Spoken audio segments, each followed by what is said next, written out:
I pledge allegiance to the flag of the United States of America and to the republic for which it stands, one nation, under God, indivisible, with liberty and justice for all.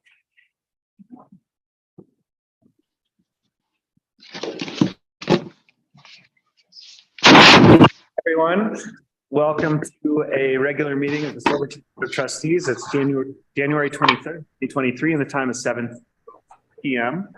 And I call this meeting to order. Roll call, please. Trustee Davis. Here. Trustee Craver. Here. Trustee Harper. Here. Trustee Bierman. Here. Trustee George is not with us right now. He's on an EMS call. Mayor Pro Tem Barney. Here. Mayor Furman. Here. All right, we have 6 out of 7 in attendance. Thank you. Do we have any, I do have a revision to the agenda, but do we have any other staff or board revisions to tonight's agenda? No staff revisions. I'd like to request that item 9A wetland rehabilitation project discussion be tabled. Because we did not have our work session this evening that was going to be with the Army Corps of Engineers in order to discuss that. And we also haven't had Gloria's input on budget strategy. And I just don't think we have enough information to have a cohesive discussion on that item until the next meeting. Okay. I believe the wetland rehabilitation and the Army Corps of Engineers discussion were separate. And if John's on the call, he might be able to provide insight if Sure. be able to have that. And in the email we received from John, he mentioned that Gloria hadn't had a chance to do the budget strategizing and said that it wasn't time sensitive. Copy. And so I just feel like all of those things would lead us to a better discussion if we waited a week or Okay. Does it make sense to get John's input on? Yeah, absolutely. John, what do you think about tabling that item until the next meeting? It is a totally separate subject. The only thing it has in common with the Army Corps discussion that we had planned is that it is the overall wetland. It has to do with wetlands, but it's really a totally different topic. This topic is about wetland restoration. It's an opportunity. But what about Gloria's input on budget strategizing? Because a huge portion of this decision would relate to the impact on the budget and where we'd pull the funds from, it seems.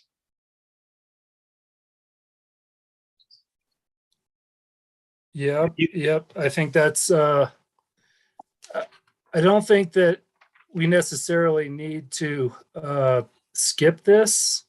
My recommendation would be, rather than make the decision of approving this now, is to wait till Gloria gets back on board and look at the budget. But as far as the topic, this is a pretty complicated topic, and I think it would be a good idea to have a discussion on it tonight, but I'll defer to the board. My request is to table it because I don't think we can have a cohesive discussion about it if we don't know what the budget implications are. Unless and I don't want to head us into a discussion if we're not discussing it, unless there is potential for us to kind of get ahead of it tonight by indicating that we want Gloria to look into the budget implications. And if that's the case, then tonight what we would do is say, we're interested in discussing this. We want to direct Gloria to do that work, unless she's going to do that already without any direction from the board. But if we need to give her direction, then we may want to have that continue. I would say if there's a single feeling of objection to the request to table, then we can talk about it tonight, but it feels like it's a conversation to have a conversation rather than being able to talk about the whole thing all at once. But if I fully concede if there's an objection to tabling it. I'm totally fine one way or the other. I think I'd totally be open to having a discussion without knowing the fact that it's going to be a limited discussion, but I also totally see where you're coming from with the budget side of things. All right, so let's go ahead and I rescind my request to revise the agenda. We'll have the discussion about it. We'll see how far we get. So no other revisions to the agenda tonight. So we'll open the public comment. For those in person, we'll start with in-person public comments. Please limit your comments to 3 minutes. Please introduce yourself at the beginning of your public comment. And then once in-person public comments are complete, we'll move to the Zoom public comments. Go ahead, if you're on Zoom and would like to make a public comment, and click the raise hand buttons. Have you queued up once the in-person public comments are complete. So anyone who'd like to make a public comment, please come up. Sure.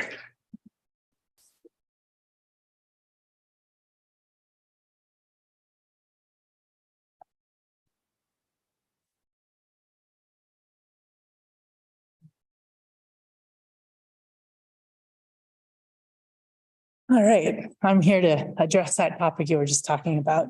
I figured.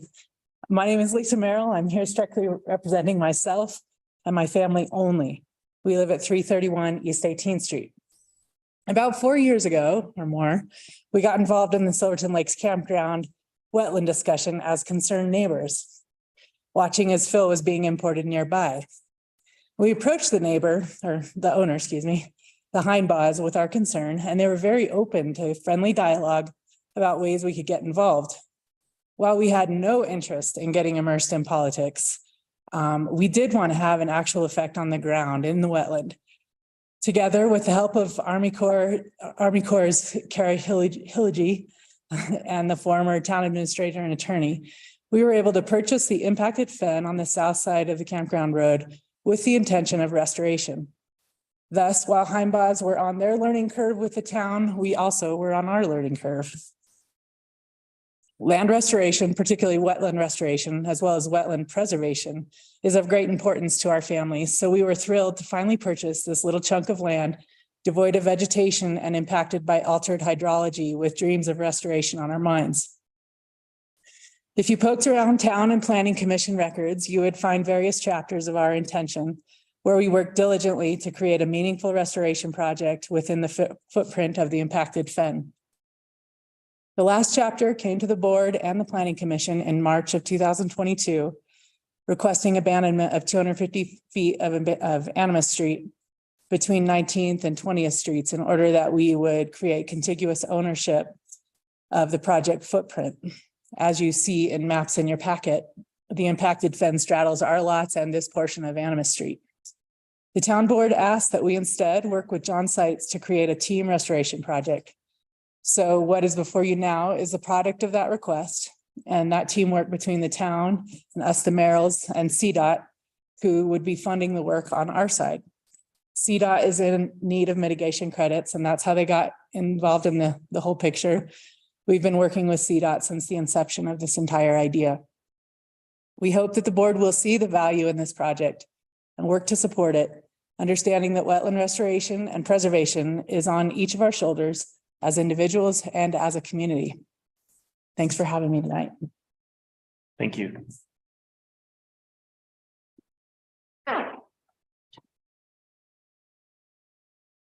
My name is Jerry Chambers. My wife Dana and I own Silverton Hardware. I am not as prepared as Lisa. I don't have a written statement. First, I'd like to thank Trustee Cranker. Dana tracked me down today and we had a lengthy discussion that I think went well.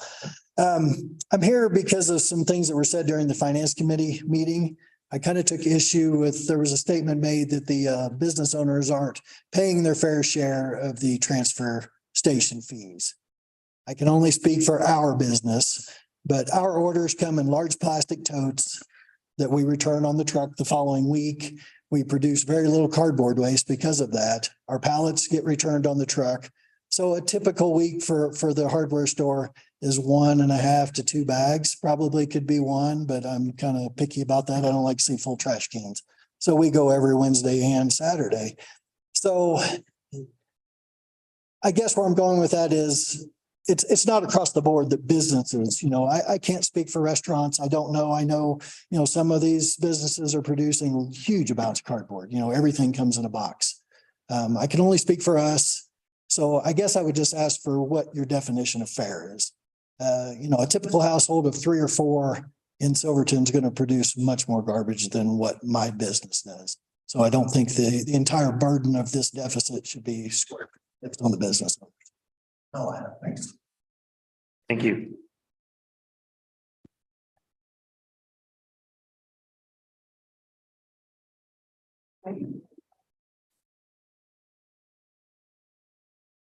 My name is Sharon Zimmerman. Same thing. I'm here about the refuse. I've heard you guys speak. Matt was kind enough to share his spreadsheet with us, and I would like to point out, you guys did say that you felt the restaurants weren't contributing their fair share. I would like to point out that a lot of the restaurants, maybe more than half, are closed in the winter and are still charged the same EQR. I pay $279 every 2 months, whether I'm open or closed, whether I contribute trash or not. So there are probably 6 months I'm not open, and this is new for me. I was not open last year for the winter. I'm not open this year for the winter. I'm not generating any trash, and yet I'm contributing way more than my fair share. So I would like to point out that possibly a bigger, better audit needs to be done. Also, 4 years ago, there was a increase. You had extra money in the refuse account. That's how we paid for all these trash cans. What has happened in 4 years? My bills don't go down. So I'd like to understand the budget a little more. You say that you had a 40% deficit. Where is that coming from? I'm paying. Who is not paying? I would like you to look into this a little further than just arbitrarily saying, we would like to charge the restaurants an extra $200 per period. I don't have an extra $1,200 every year just to give to you guys and have no explanation to where this is all going. Thank you. Thank you.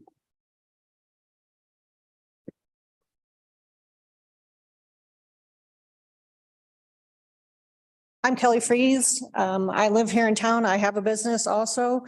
And I used to be the town clerk, and I helped McDougal with EQR rates before I left. And we had it pretty well finalized and had formulas for everything as to who's getting paid. I see the big issue is at the transfer station. Construction debris is not being accounted for. I honestly, one day went out there, I went into his shack, pulled out the paperwork, filled it out on my own honesty. Since that day, I'm like, screw it, because nobody else is paying it either. Why should I anymore? That's where you're losing it, is on the construction debris out there. I sat out there for maybe half an hour and I watched 3 other people dump stuff into the construction. Where's the attendant? No one to be seen. We set up fees to get more money for appliances and stuff because we were not being charged for that before. We were getting charged to dump the Freon, and we weren't charging that back to the people that lived here in town that were dumping those. We need to have an attendant out there paying attention to what's being dropped and collect our money. That means we need to hire somebody separately. We need to do it. That's where you're losing a lot of your money, is out there with the construction debris, appliances, what have you, that's being dumped out there. Thank you. Do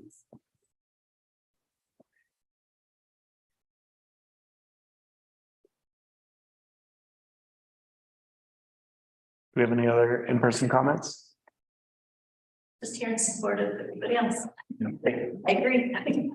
All right, going to the Zoom comments.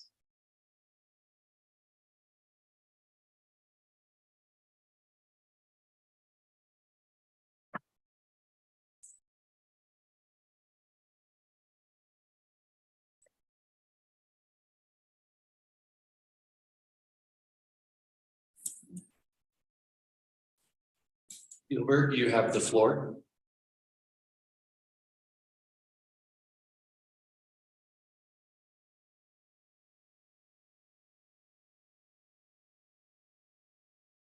Gilbert, if you can hear me, please unmute. You have the floor. Yes, can you hear me now? We can. I'd like to comment also on the refuse package that was submitted.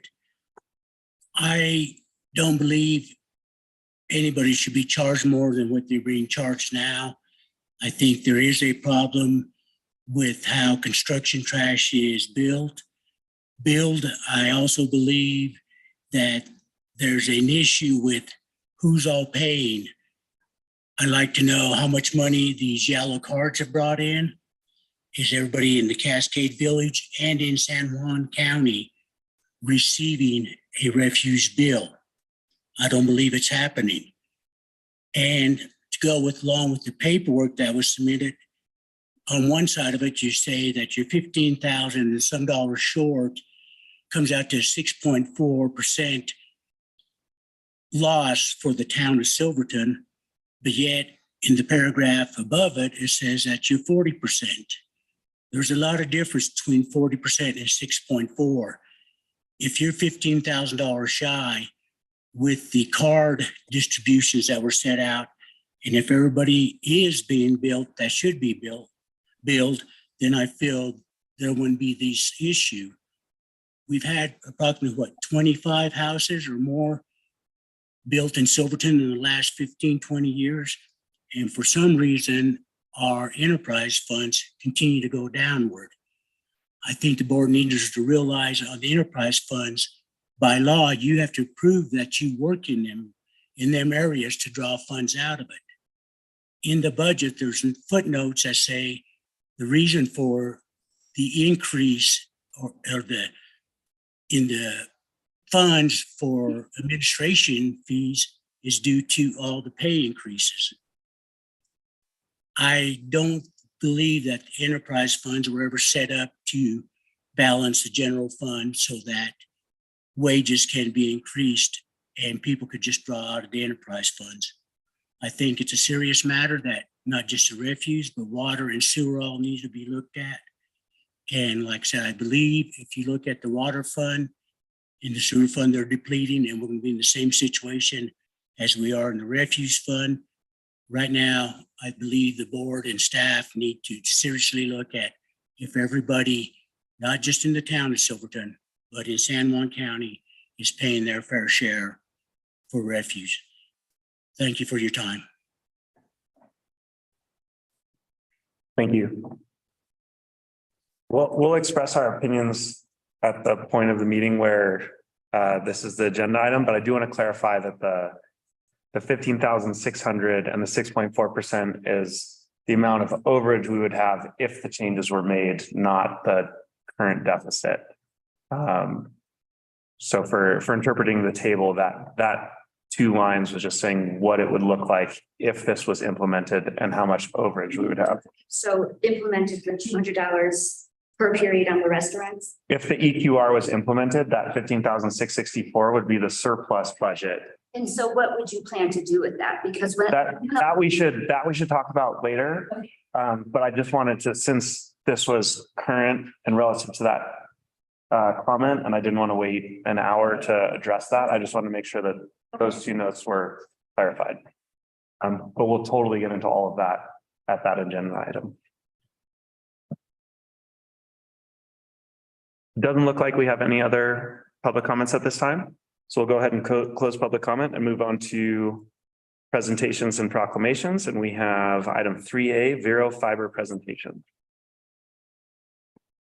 Good evening. Thank you for having us again. My CEO, Jonathan, is on board here, so he'll kick us off with some updates. And so Jonathan, Nathan will put up the presentation here next. Great. Good evening, everyone. Can you all hear me? We can. Well, wonderful. Well, thank you for the time this evening. We thought it'd be valuable to just offer the trustees in the town a quick update on where our efforts stand in deploying fiber to town. So I'm just going to walk through a few quick slides here, and I'll interrupt me at any point. Happy to answer questions. That's kind of the point of this. So quickly, you can advance to the next slide.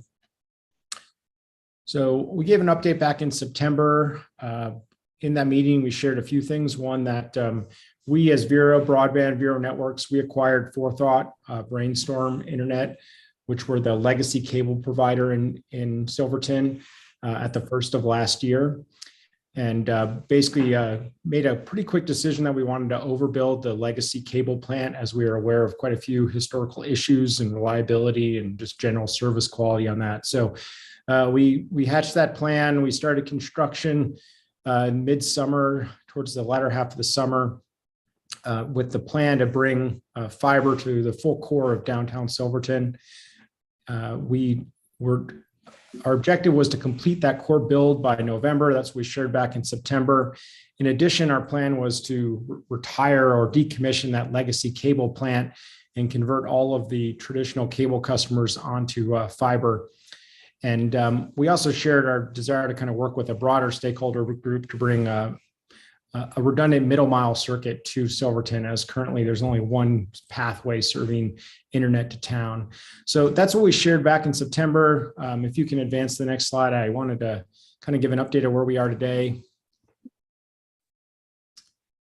So we completed all of our core network build of town. So this footprint you see on the left was kind of the outline of which we were trying to build fiber connectivity.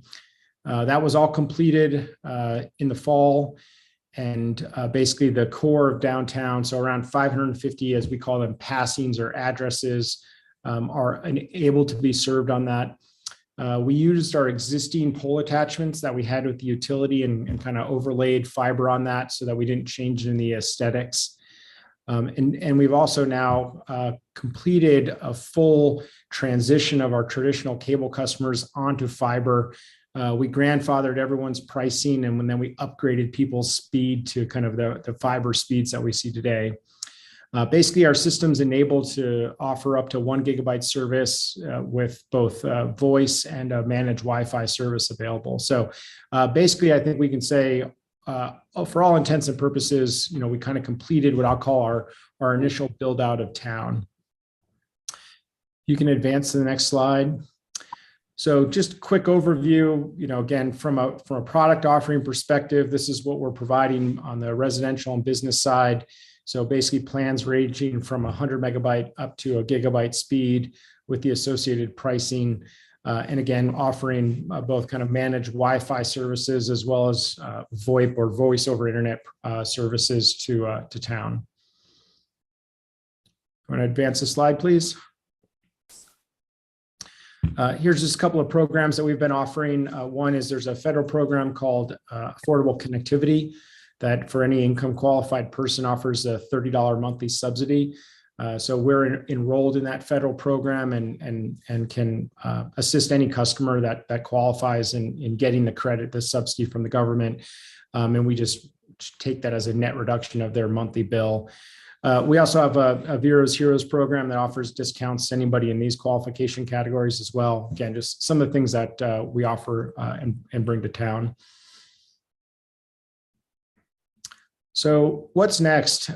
So this is a similar map to the slide you saw earlier. This actually shows kind of an outline of the network with identified addresses that we're serving. This core network was all completed again in the fall. What's next plan is you'll see this cluster of yellow dots towards the south end of town. Those were not, so that's 5th Street there on the left and then kind of off Mineral Avenue on the south side there on the right. So those were not initially part of our build. We have most of the network built to them. As soon as the ground thaws, we're going to complete connectivity to those little pockets on the south end of town that were not included in the original core build, which kind of overlapped our cable plant. On the north side of town, out kind of towards the ski area and up valley there, there's a few other addresses that, again, weren't envisioned in the original core build out. Those are a little further away, and we'll evaluate them kind of on a case-by-case basis if there's interest from the customer to try to connect. Again, a little bit longer line out there to see if the economics made sense. But the intent here, town is all complete, and then the remaining areas to the south, again, those are planned right now. Again, as soon as we can finalize any of the permitting and dig needs that we have to bury the cable. So that's the core for next for town. The other big variable at play is getting a redundant line to town. So we have, there's basically, this map shows a couple of things. One, the broader outline here is kind of our broader middle mile fiber plant around the state of Colorado. Again, this is a very conceptualized version, missing a lot of the little nuances, but we basically have a redundant backhaul out of Durango. So if there's any major fiber issue going out towards the west and north up to Grand Junction, we have an alternate pathway going down through Albuquerque and back up to Denver. Denver, basically, if you think of it as just kind of the home of the internet for Colorado. So we have good redundancy out of Durango. The problem is that going to Silverton, if there's any cut between or issue between Durango and Silverton, there's currently only one fiber pathway. We actually have two circuits on that. Our primary circuit is a 10 gig circuit on CenturyLink. We do have a secondary circuit. That's an additional 1 gig should that 10 gig line fail. But the reality is physically those all sit in the same area as you go up that or go down to Durango. And so the long-term vision is to try to create a secondary pathway out of town, likely out north towards Ouray. That is going to require a broader coalition with probably Region 9 in the state. And we have been partnered with them and we advocate strongly to get that built. So, I would envision over the next few years, I'm hopeful that those plans come together. We'll be an active participant in supporting that. I would add as well, as just maybe one more company update and one more impact to town is, as of the first of this year, our company actually merged with Clear Networks, which is a Montrose-based internet service provider. And between our two companies, we now have a very large contingent of both network and employees kind of extending Cortez, Durango up through Grand Junction, really all spaced along the western half, the western slope part of the state. So I think that our merger with Clear is going to do two things. One, I think it will aid in our effort to influence the creation of a redundant backhaul out of town. And it gives us just frankly a lot more staffing, both on the north side of town as well as the south. So it gives us a pretty good ability to serve town if there's any issues, and gives us just a lot of workforce on the western slope to really aid in any issue that we have, as well as we continue to kind of add internet service to the remaining customers in town that request it. We're in a position now of being, very responsive to those requests and can install upgrade services, very quickly at this point. So pretty exciting overall for us, and I think aid in how effectively we can serve town. So that's the extent of it. Here's my contact info. Feel free to reach out to me. I'm Colorado based as well.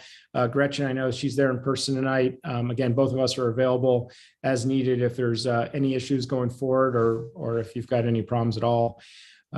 So just let us know. So I'll stop there. Happy to answer any questions, or Gretchen, of course, if you want to add anything, please do as well. No, I'm here and available, as everyone knows. They see me around town, so I'm happy to help businesses and residents. The ACP program is really in my heart. So if you know of someone that can't get on the system or needs help filling out those forms, I'm also interested in how to meet the Spanish-speaking community. I've had a few phone calls and choked my way through that. But if there's some other avenue that I'm missing, I'm happy to reach them too. So thank you. Is this a presentation you've taken to school by chance? Yeah, I think I see Kim on there. I've met with Kim. There's a teacher. Yeah, she and I are well versed. I talked to Jane on Friday or emailed her. So I'm in the loop with the school. Yeah. Perfect. That would be a really good access point, I think, for some of those families. Great. And then this weekend I was at the fundraiser for the rescue team. So I'm happy to help out with nonprofits in different ways too. So please reach out. Thanks.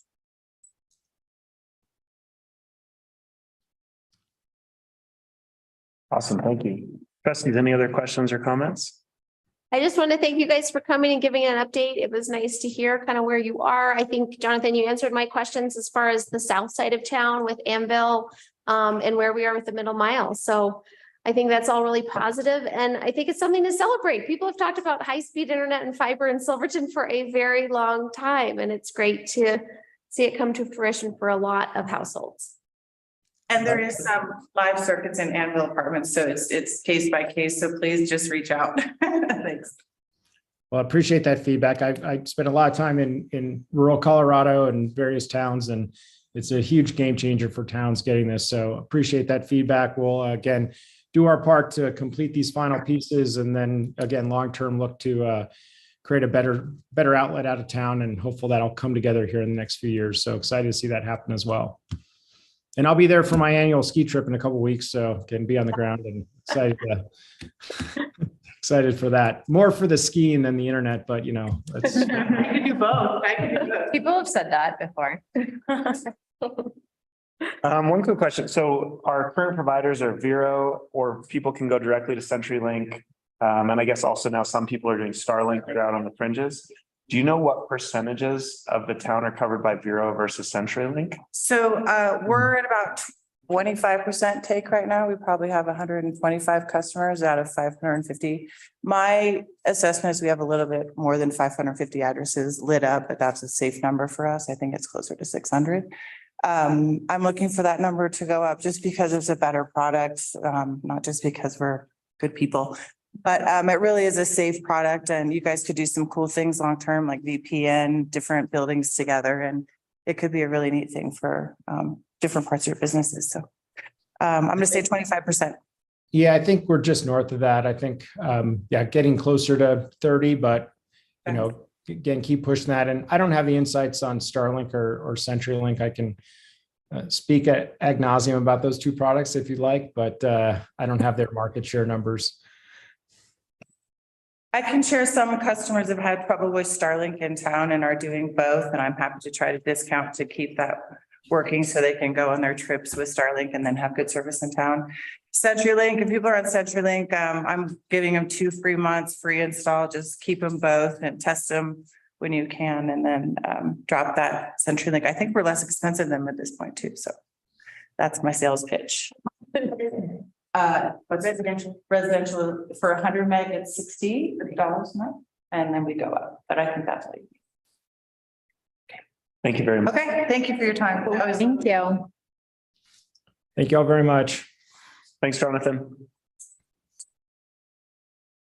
All right, the next item on our agenda is new business, item 4A, authorization of signatory authority of Town of Silverton representative for application and financing associated with the transformational housing grant.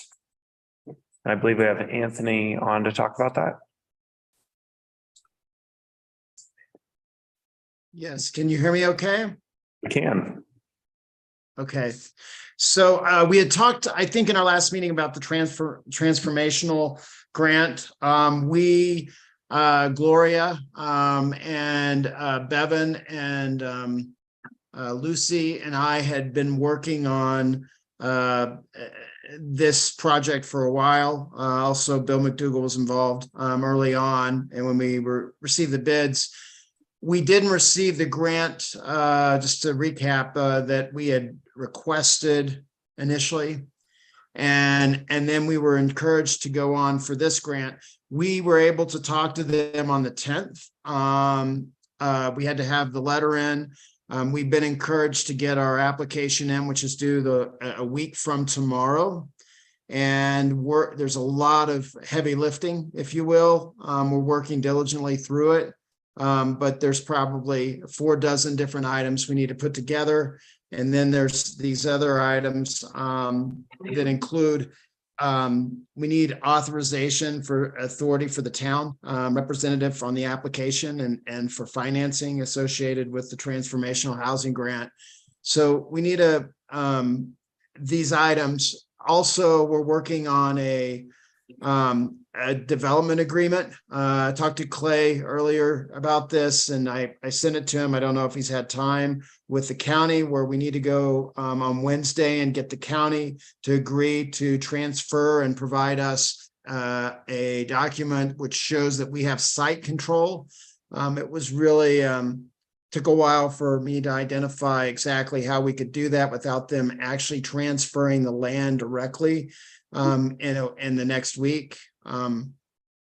So we need to, I'm asking the trustees and to consider, well, we need to get this grant, and we need to have a special meeting so you all can look at and approve the acceptance of that property, assuming that the county agrees to that on Wednesday of this week. The letters that we need, we could actually have those drafted in more detail, but we do need the authorization for signing authority. Inside this grant, there's a lot of electronic signing that needs to happen, that we're assuring the state on matters. And then we have to have we need a letter of intent to apply for the transformational grant. I don't think that's that difficult to do right now. Authorization to finance and commit matching funds for the transformational housing. That would be a request of the board to authorize financing up to $2 million to match with what the state puts in. And let me be clear, these would be if we were to develop 10 units, and those would be sold, and that money would be, those funds would be actually retrieved when those homes are sold, if that makes sense. So we would get financing, and there would be a lien on those properties, and those would be paid back by the purchasers of the homes. Are there any questions about that issue alone? That's probably the biggest one. Yeah, I feel like we're missing a whole lot of context here. So there wasn't a cover memo or anything on here. So I guess some of my questions are, like you just said, up to $2 million, but is that the matching portion? What's the land that you're talking about being transferred? Like, what's the actual, like, what are the meaty parts of this request that are being made? Sure. Why don't we I think it would be best if we set a work session and a meeting, Mayor Furman. And we need to do that at the latest by Monday.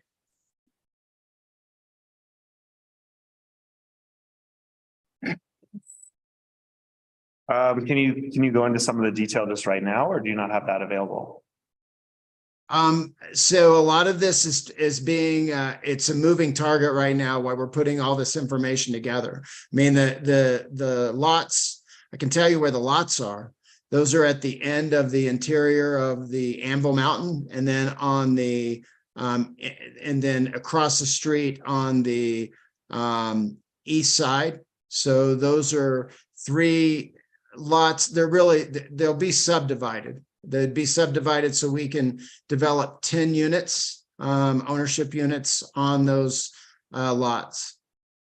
Are these the lots that we were talking about already building on that were the subject property of the grant that we didn't get? And so Yes. these are already town-owned lots? No, they're not. None of these are town-owned. But That's what makes county-owned this. lots. They are county-owned, and we have to have site control to be able to apply for this grant. Okay, so there's 10 lots that the county owns that need to be transferred to the town in order for us to be eligible for this grant. Is that correct? No, not say that again. I think it's, I don't know. There's a certain number of lots that I thought I heard the number 10. Yeah. 10 units to Oh, build. there's 10 units. How many lots? There's 10 units within that would be when we ask for amendment to the plat, which I've already talked to Willie about, will be one meeting that are on 3 lots, but they're not single development lots. So there's the lot on the east side of that interior area of Anvil can carry 4 across the way, which is towards town, that can carry 2 units. Okay. So, and then on the west side, just a minute. And on the west side of that interior area, there's another 4 units that can be placed there.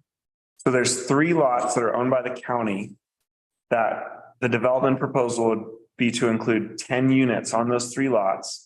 Yes. And the county is going to meet this week to consider transferring those lots to the town so that we can apply for this grant.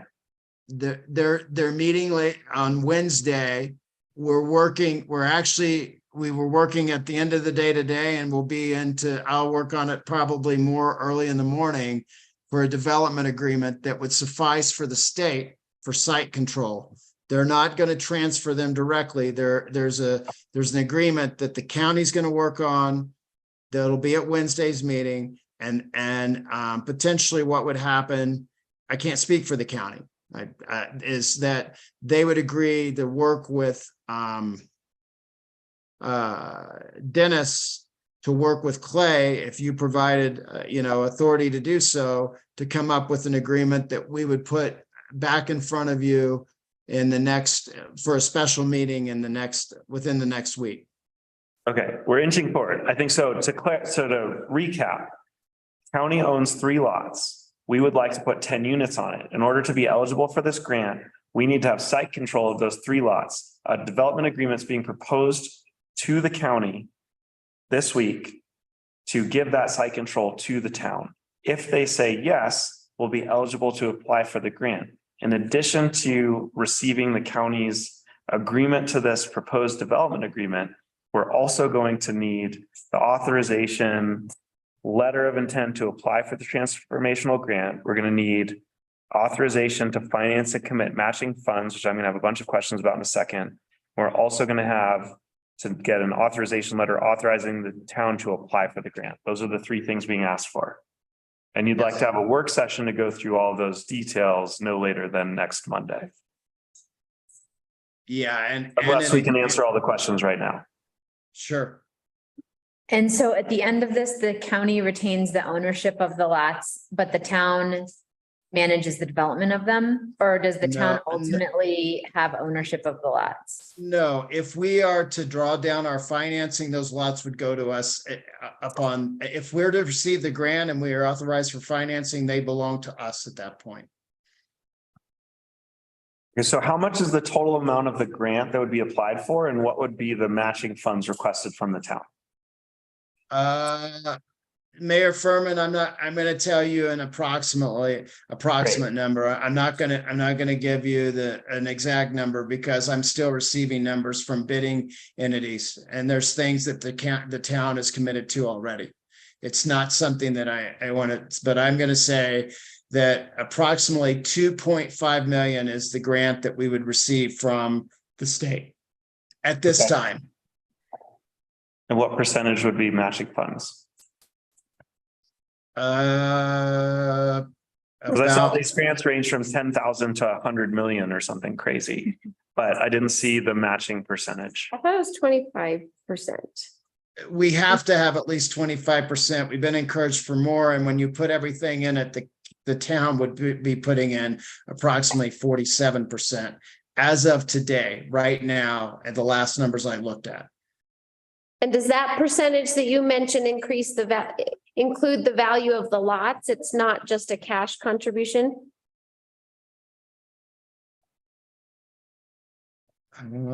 So our contribution will include the value of the lots, the money that you all have committed to already, which is $500,000, and the money that you're financing. So if the range is between 25% and 40-something% that you said, we'd be talking about a contribution of between 625,000 and 1.175 million. But the goal would be to get that back through sales or rental. The sale, no, these are ownership. These are ownership units. So we would front the money to match the grant, develop the properties, and then if they sold and the assumption for the market value of that sale was correct, we would get that money back. And would we have a profit, or would we just break even? Most likely we would have, we wouldn't be more than, we could be more than break even, but it's not going to be a lot. And that money would all, the granting agency would require all the windfall go back into housing for our community. And is there a chance that there'd be a deficit, that we would, fund $625,000, but the sales would come out lower and we would get $500,000 back and just contribute $125,000 to the development of these units? I find it difficult to believe in what the demand is and what the price point. If you think that if we were to borrow $2 million, and I'm not saying that that's what the number is going to be, I'm asking for financing up to, because we're still getting numbers in. You're talking about, I don't want anybody to listen tonight and think that this is the price of these homes. That's why these things can be complicated. But you're talking about if we can find people who can afford $200,000 homes and we sell 10 of them at that amount, we should break even. And I think if we can't find people who can buy $200,000 homes, we're looking at something that I think that the situation is one in which we've misjudged the demand. I'll leave it at that. Okay. And I'm asking critical questions. I'm highly in support of this overall project, but I feel like there's a lot of information we need to make these decisions, and I'm just trying to gather that. I'm gonna just put something out there. I'm working really hard, and this isn't my full-time job, but I'm making it a full-time job and more. And I'm all about getting up and getting up early in the morning and having a meeting, and coming back tomorrow night and having a meeting, and doing every meeting we need to do this till next week. But there's a lot of stuff that needs to happen between now and then. We can table this. I'm fine with that, but we need to figure out when we're going to meet. Has Gloria kind of been looped in on the match portion, and has she expressed comfort in coming up with $625,000 to $1.175 million in whatever time frame this requires? I don't know where you're going from 625,000 to, I'm not sure what you're saying. That was the 25% to 46 or 47% of the $2.5 million. Yeah. So here's the deal. Gloria's is away right now. And I don't feel comfortable talking to her about this right now.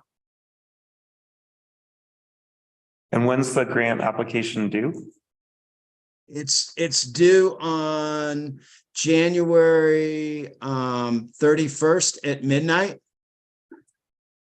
And we were informed 10 days ago, or excuse me, 12 days ago, 13 days ago, on what.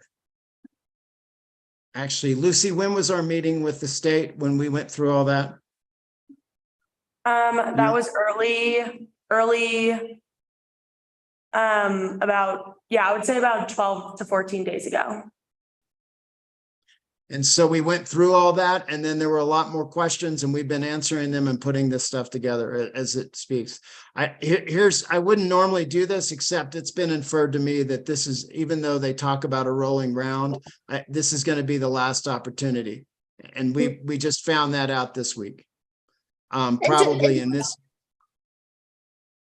I'm sorry, say again. Sorry, Anthony, I was just going to clarify. So again, these are the lots and the units that we've previously talked about. We were trying to put down the down payment for the modular manufacturer, and we didn't get that grant funding. And so this is our effort to seek the additional grant funding, or the grant funding we need to start payments for the construction with the modular builder. Like we're continuing to work through this, right? Like this funding that we're applying for is for the modular townhome units that we're talking about. We're not leveraging this fund for a different housing opportunity as well, right? We're focused on these 10 units on the sides of the Anvil Donut. And we're pivoting from the grant we didn't get to now this grant opportunity in front of us. Correct. At the suggestion of the state of Colorado staff. Yeah. Yeah, it's a situation where it's kind of like the town trustees need to be responsible and frugal and make reasonable decisions about how we budget and spend public money. And we're in a situation where we have to sort of be flexible and able to pivot to take advantage of opportunities that may not come again. And I do see that like it's tricky to pivot government in that way and be flexible when we need to be. And I just kind of wanted to acknowledge that it sounds like the situation we're in, that we know that plan A fell through. We're working towards plan B. This is part of plan B. It requires a pivot and the ability to make things happen quickly, but we're still sitting here as town trustees being a government entity. when you, that's right. And here's what's being asked.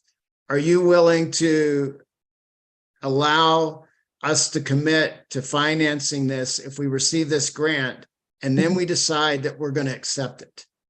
Right? I mean, you can change your mind afterwards.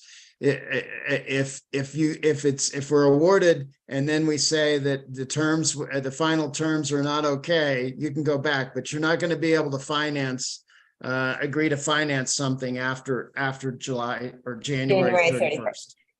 And you're saying that part of the matching fund equation, part of what we can count as matching funds is the value of the lots, money that we've already committed in the budget, and future financing.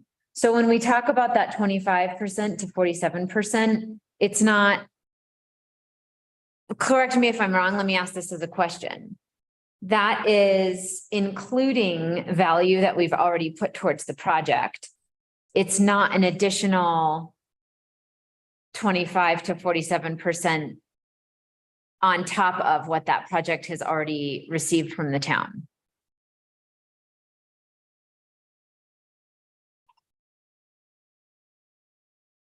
More complicated than that, trustee.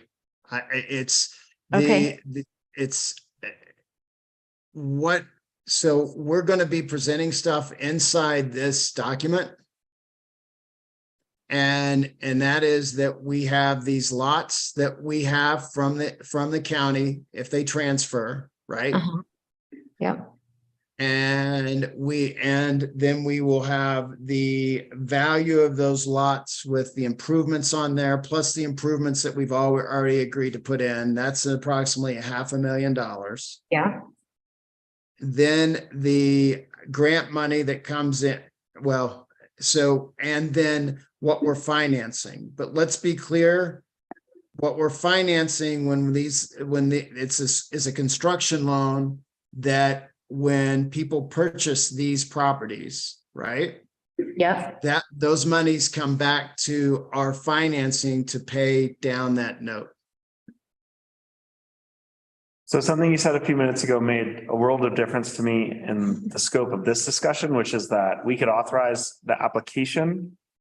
And then if we get awarded, we can then analyze and decide we don't want it. We don't have the funds to commit, other things like that. If there's no commitment today, other than saying, go ahead and apply for this and let's see if we get it, then that's really easy for us to do tonight, I think. But if we have to actually commit to funding this if we get it, I don't think we have enough information today. Is it accurate that we could authorize the application, the letter of intent, and the potential for these matching funds without actually committing to accepting the grant if we receive it? You need to have a letter of intent for the funds, okay?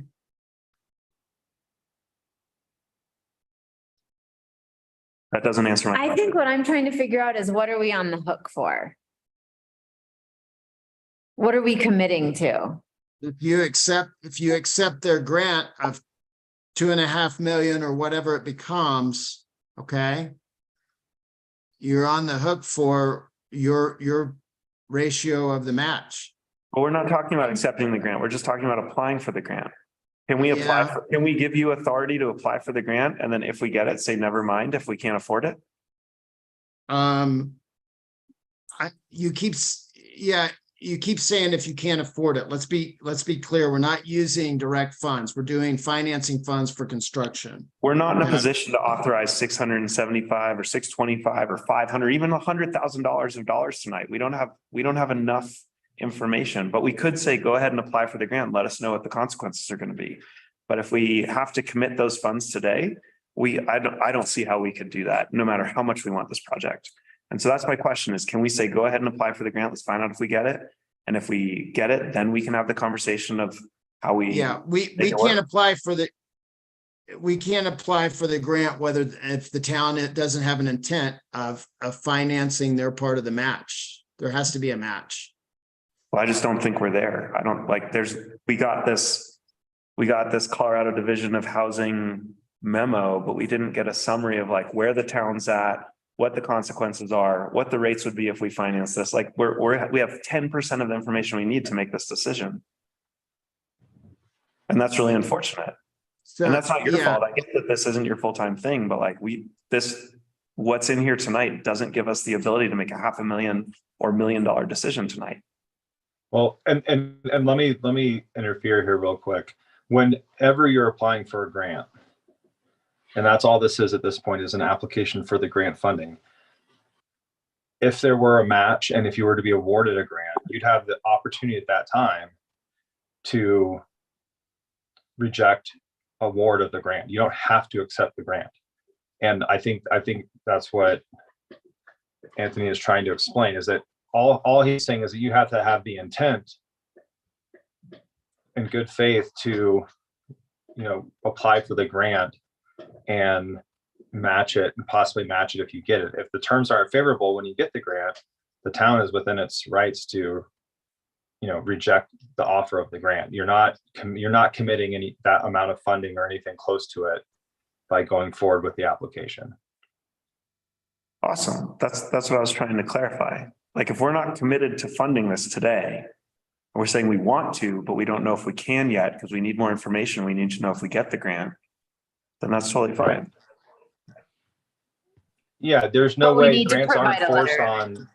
They're not forced on towns. You just have to, in good faith, have the intent to be seeking the grant, and if the terms are favorable for you, go forward with the grant. They're not going to force the grant on you if it's going to bankrupt the town or if there's not good financing options, or if there's not a good development in place. They're going to want to make sure all that's in place before you accept the grant and go forward. Well, and I certainly think all the checks and balances are important, but when I look at this, I also think like, what other better opportunity are we waiting for it to come along? And so this is the time to be nimble and flexible in the ways that we can as a municipal government. But I agree, Shane, that we need a little bit more information. But I think what Anthony is looking for is like, this has come across my desk. Let's move quickly with this for the pieces that we can. I mean, they're prioritizing rural resort communities. This is from a House bill that's supporting affordable housing at the state level. Like, we are not going to see funding like this, I don't think, very often. And so if there's a way for us to be nimble and flexible, I think that would be helpful while also being responsible and attentive to the financial implications.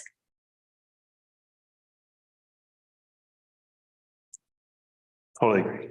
And I've monopolized the Inquisition if anyone else has questions. I just really wanted to make sure we weren't trying to, like, within 4 days of receiving this memo, committing $500,000 to $1 million to something. Like, we need more information. But if everything you said is great, and I agree. Jim or Jeff? I'll jump in. I am all for exploring every option of financing. And if what Judge Edwards is saying is correct, which I have no reason to doubt, we can apply for this, see if we get awarded, and if so, we can figure out from there what we do. I'm one for trying to find these resources, and it's money that's out there. Let's go find it. Let's figure out later on what we're going to do. But between now and then, we have this time period to do that. So I'm all in support of this.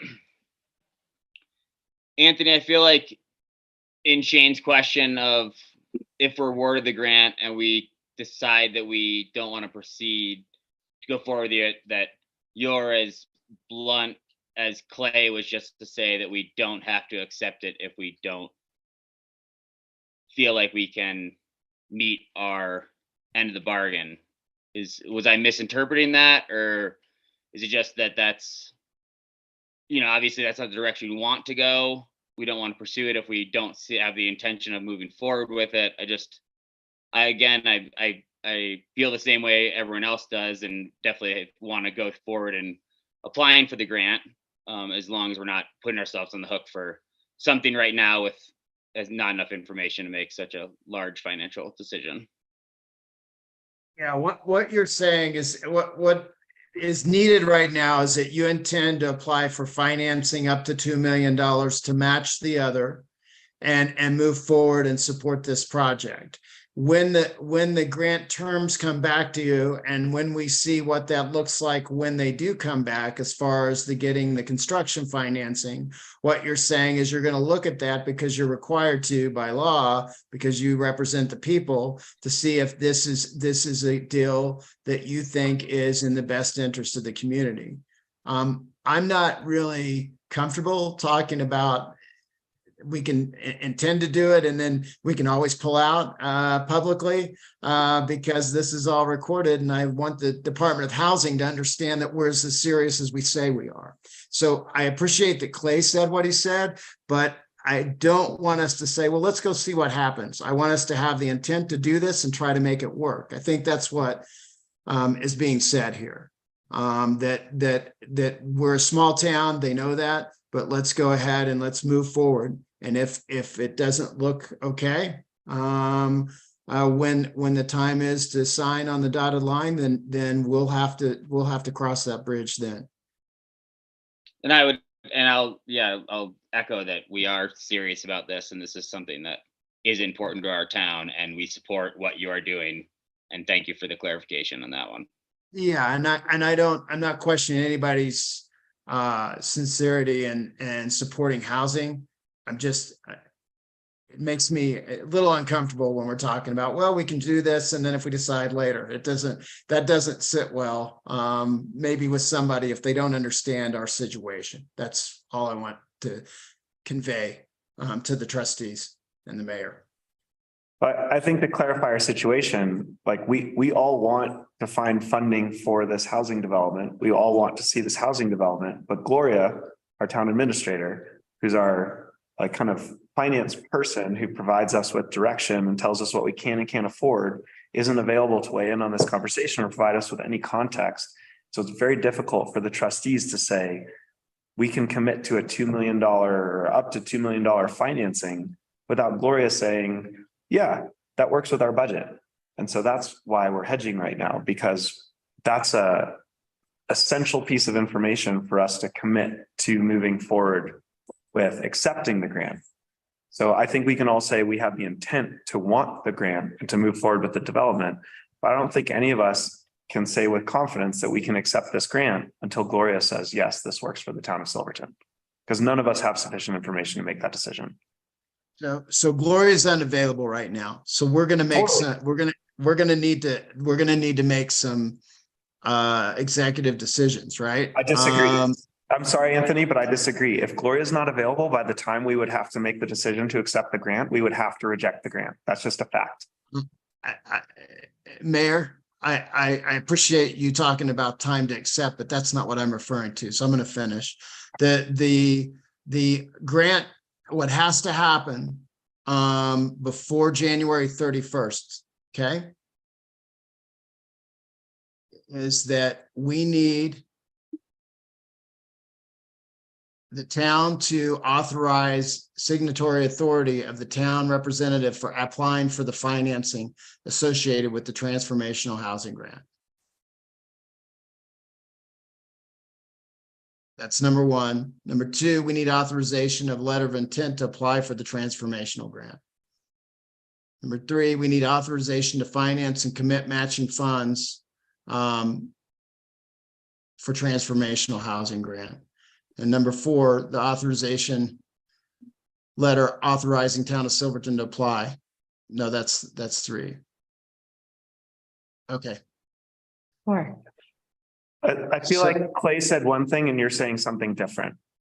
Like we can apply for the grant, we can express our intent to want the grant, accept the grant, but until our town administrator says we can afford the matching funds and the financing for the matching funds, we cannot authorize matching funds. Okay. So let me ask you this. because there's no reason for me to work on this item if we don't need to go forward here, right? Or to waste the board's time. What do you need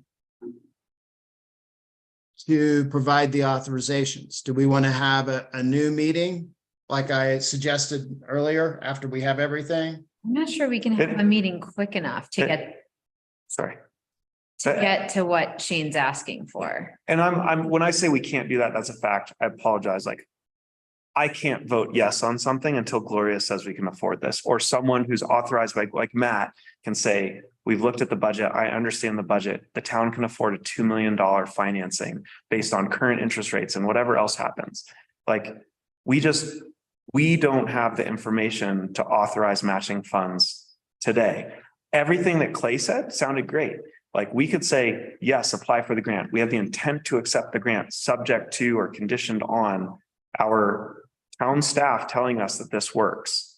But me personally, I can't say yes to, I can say yes to the authorization of letter of intent to apply for the grant. I can say yes to the authorization letter authorizing the town to apply for the transformational housing grant. I cannot say yes to finance and commit matching funds until town staff says this works. Okay. Can I get something clear on the record just while we're here?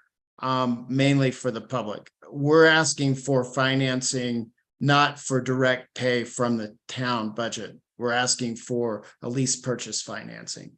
Just to be clear, I don't want there to be any misinformation out in the community. I'm not saying that changes anybody's mind, but I do want to make clear that that's lease purchase financing that would be secured by the property that would be transferred to us, and the construction that would be happening.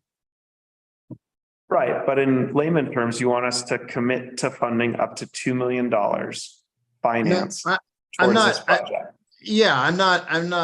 I'm not disagreeing with that, Mayor Furman. I just don't want people to be asking you all tomorrow how you would be able to afford the $2 million out of your budget, just straight out of it. It would be a lease purchase, like you would lease purchase a vehicle. And I want to say yes to all this. I really do. We just need, like, the timing's just really unfortunate. If Gloria can come back and say, like, I talked to Anthony, I feel confident about this, I'm happy to vote yes. But if we don't hear from Gloria, I can't vote yes. What happens if we miss it, Anthony? What happens if this goes by? If I knew that, Trustee Barney, I'd be in a different business.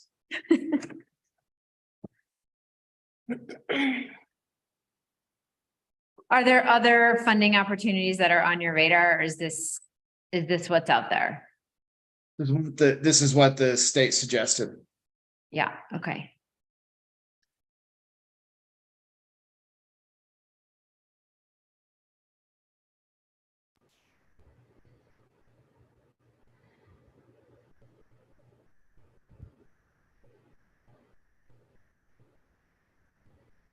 Well, this is fun. Jim's got. Hey, I'm gonna jump in really quick. Everything I'm about to say is knowing that Gloria's recovery is paramount. We wish her all the very best. We want her to get back on her feet. I know that Tuesday's the 31st, correct? That's correct, Trustee Harper. It's midnight on Tuesday, just to be clear when, okay.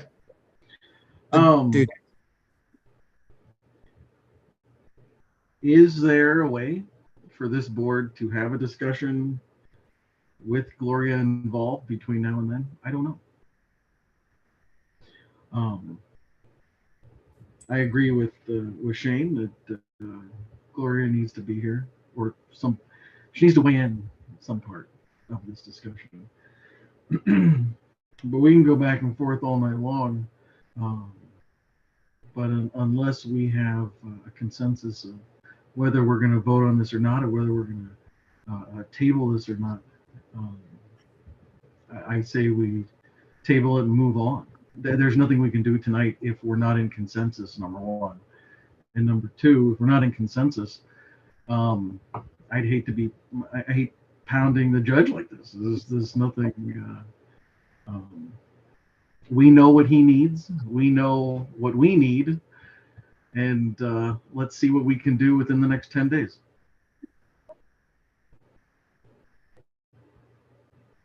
And if we can put something together, great. If not, then we lost this round and we'll go find something else. That's where I'm at.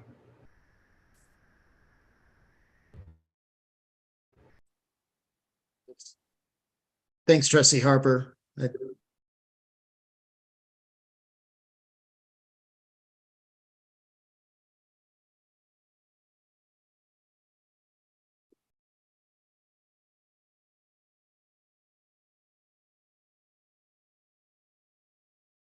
Is there such a thing as an extenuating circumstances extension?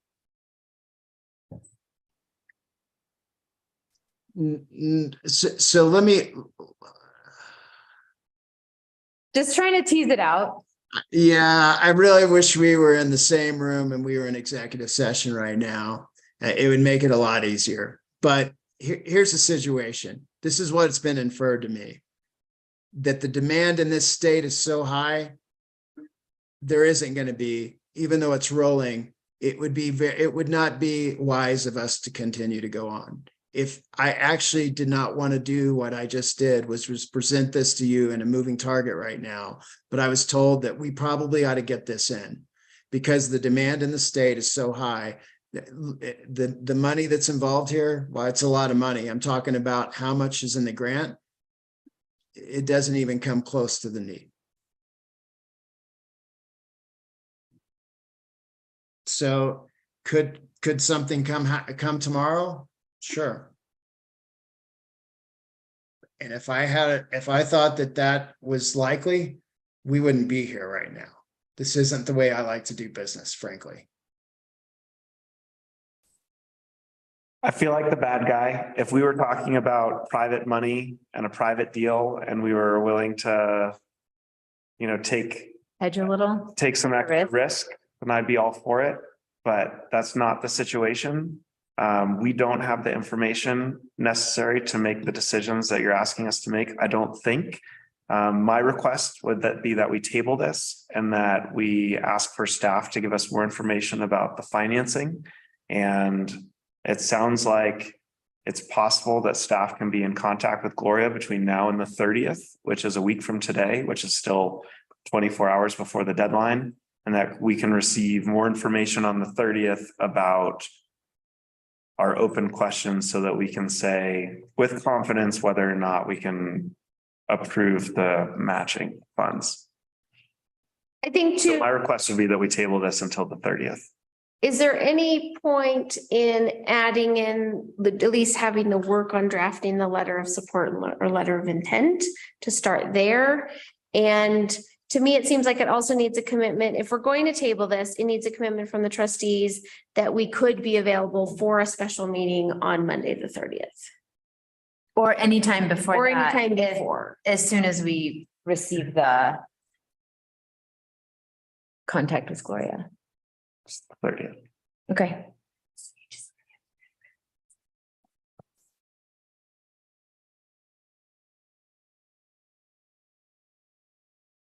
If staff can give us enough information to make the decision on the 30th, we can do that. But I can tell you right now that if you ask me to vote on matching funds, I'm going to say no tonight. I can say yes to everything else.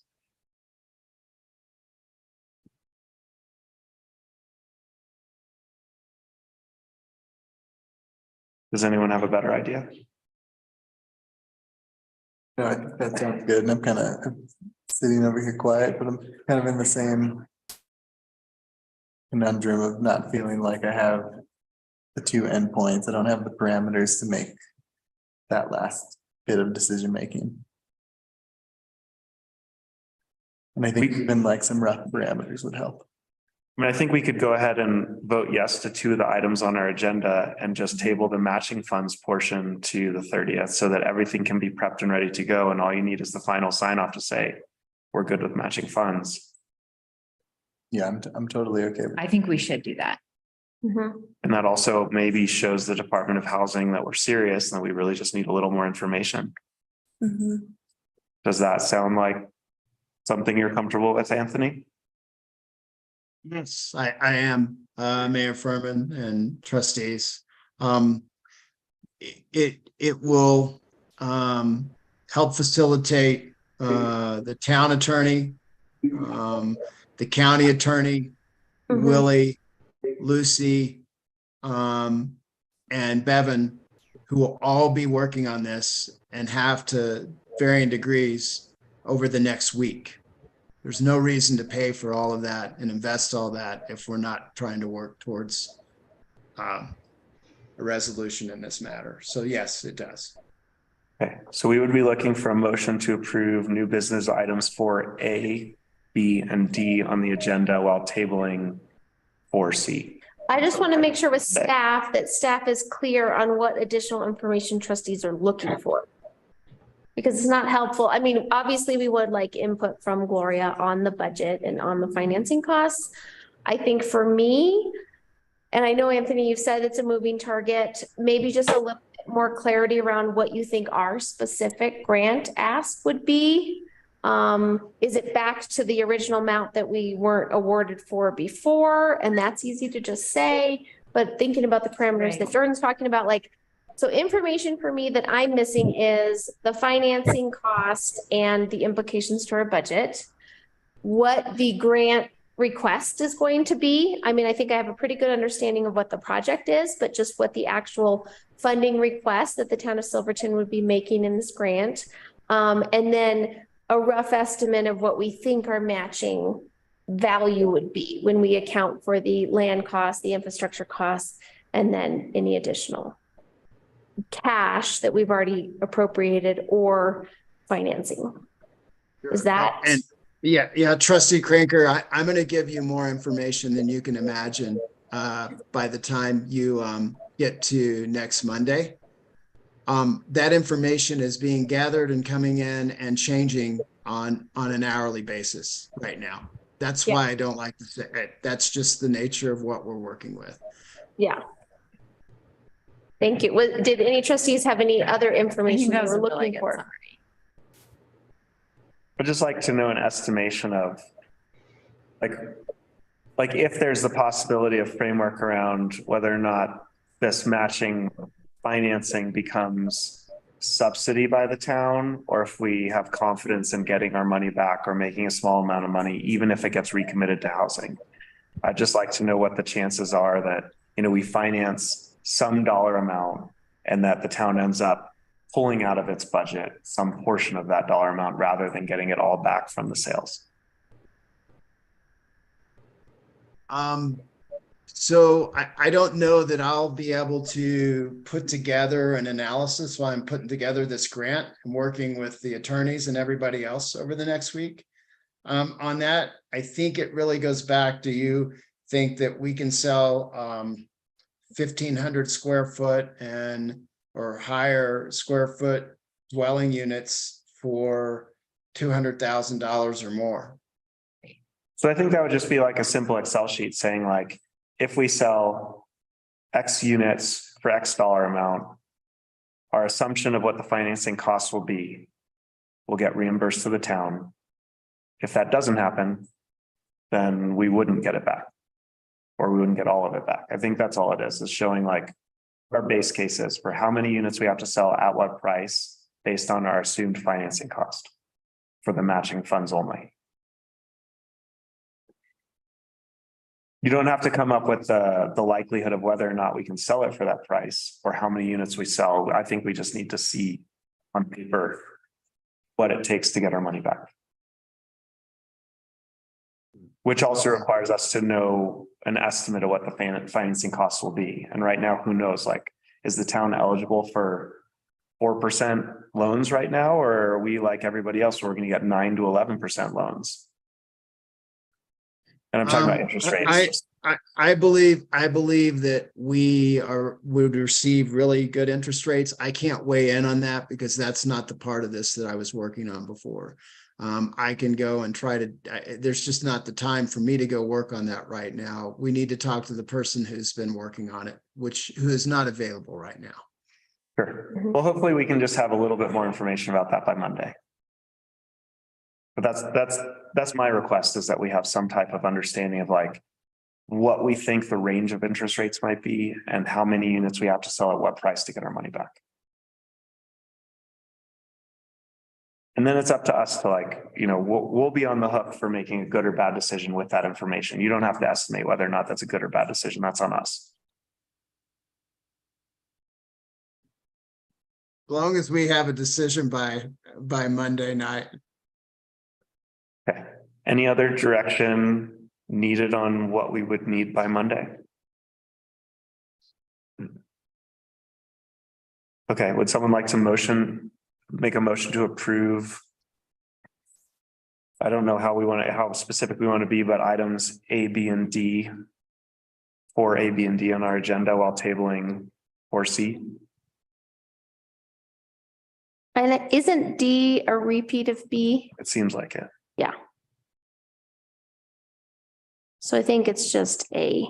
Well, it's letter of intent to apply for the grant and then authorization to actually apply for the grant, maybe. I'm not sure if it's. Okay.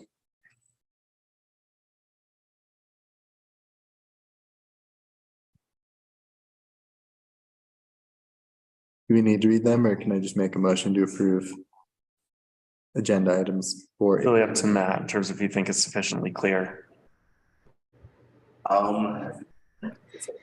I can. Would you like separate motions for each of them, since they're different agenda items? So let's run through and do a motion for each agenda item. Make a motion to approve the authorization of signatory authority of Town of Silverton representative for application and financing associated with the transformational housing grant. Second. Thank you. Roll call, please. Trustee Davis, Yes. trustee Krieger, Yes. trustee Harper, Yes. trustee Vierman, Yes. Mayor Pro Tem Barney, Yes. Mayor Furman. Yes. Approved 60 days, 1 absent. Can you clarify who has that authority to sign? Who would you like? I'd like to be able to sign the grant. I think if you could, I'm talking about the different areas. It's electronic. So I'd like to have the authority to sign those as we're going through those different provisions. And then Gloria, I think, should have a right to sign as well. Matt, does that sound good to you? Okay. Should we read that motion? Is there any objection to? I like that. So do any of the trustees that just said yes to that motion have an objection to this amendment to that motion? No. No objection. There's no objection to that revision to that motion. Clay, does that work? Yeah, it works. It's messy, but it works. Okay, thank you. Do we need any clarification on 4B, Anthony, for the authorization of letter of intent to apply for the transformational grant, or is that sufficient as a motion? No, you need to we need to be able to let them know on this date that you authorized us to apply for the grant. I don't know that it needs a motion. I'll leave that to Clay, but we just need to say that the town board authorized. Let's go ahead and make a motion for B and D. I'll go for it. Make a motion to authorize a letter of intent to apply for the transformational grant. Second. Thank you. Roll call, please. Trustee Davis, Yes. trustee Krieger, Yes. trustee Harper, Yes. trustee Vierman, Yes. Mayor Pro Tem Barney, Yes. Mayor Furman. Yes. Motion passes 60 days, 1 absent. Thank you. Any objection to tabling item 4D, authorization to finance and commit matching funds for transformational housing grant? 4C, sorry, authorization to finance and commit matching funds for transformational housing grant, subject to receiving more staff direction at a special meeting tentatively scheduled to be held on Monday, January 30th. So any objections to tabling for those reasons and that time? No. No objections. Thank you. Okay. So now 4D. Make a motion to approve the authorization letter authorizing the town of Silverton to apply for the transformational housing grant. Second, Thank you. Roll call, please. Trustee Davis, Yes. trustee Kraniger, yes. trustee Harper, Yes. trustee Bierman, Yes. Mayor Pro Tem Barney, Yes. Mayor Furman. Yes. Motion passes 6 yeas, 1 absent. Thank you very much. Okay. Thank you, Anthony. I'm sorry that was so complicated and I appreciate you bearing with us. Thank you all. We'll continue to work on everything and get you what you need. If there's anything, well, we'll figure out how to get everything you need by Monday. Okay. Do we have a time, just out of curiosity? Be comfortable with 7 o'clock as the regular time. Tentatively schedule this meeting subject to staff letting us know that that's sufficient time for them to get us the information of that they're available. Yeah. Okay. Sounds good. Tentative 7 p.m. Is that good for you, Jim and Jeff? Cool. Clay? Might be a little tough for me, but What's that type for you? a little tough, but I'll figure it out. Is there a better time on Monday? I don't know, maybe earlier, but I don't want to push it earlier. Can we just go ahead with 7 and I'll figure it out. Just in case, is everyone available at 5 or 6 if needed? 6 yes, 5 no. Okay, so 6 or 7 o'clock, subject to confirmation by staff, and Sally, will you just work with staff to figure out what's best? Totally. Okay, cool. Thank you, everybody. Great. Thank you. Thank you. All right, next agenda item is new business item 4E, discussion and direction to staff concerning equivalent residential unit rates management. And this one I think will be just as exciting. So as mentioned in the board packet memo, this EQR system was mostly developed by Bill McDougall before he retired. EQRs are a pretty standard thing throughout most municipalities in the country, not just Colorado. The numbers we got here is basically just seeing what we can do without raising the base rates. And then also in the memo, we also have how we can come up to the same closing of the deficits with no EQRs and just raising the base rates. And that'd be a 65% increase across the board.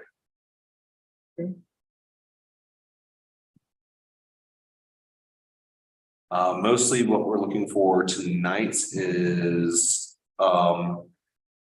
I guess, direction on where between those two extremes we want to pursue looking into trying to narrow down. It doesn't have to be, fully all of this EQR or fully base rate. I just kind of want to present those too far goalposts for us to find somewhere in the middle. Thank you. I'm happy to start being the bad guy, or I can do that later. Wow. Bringing it tonight. We're in the meeting. You're just ready to go.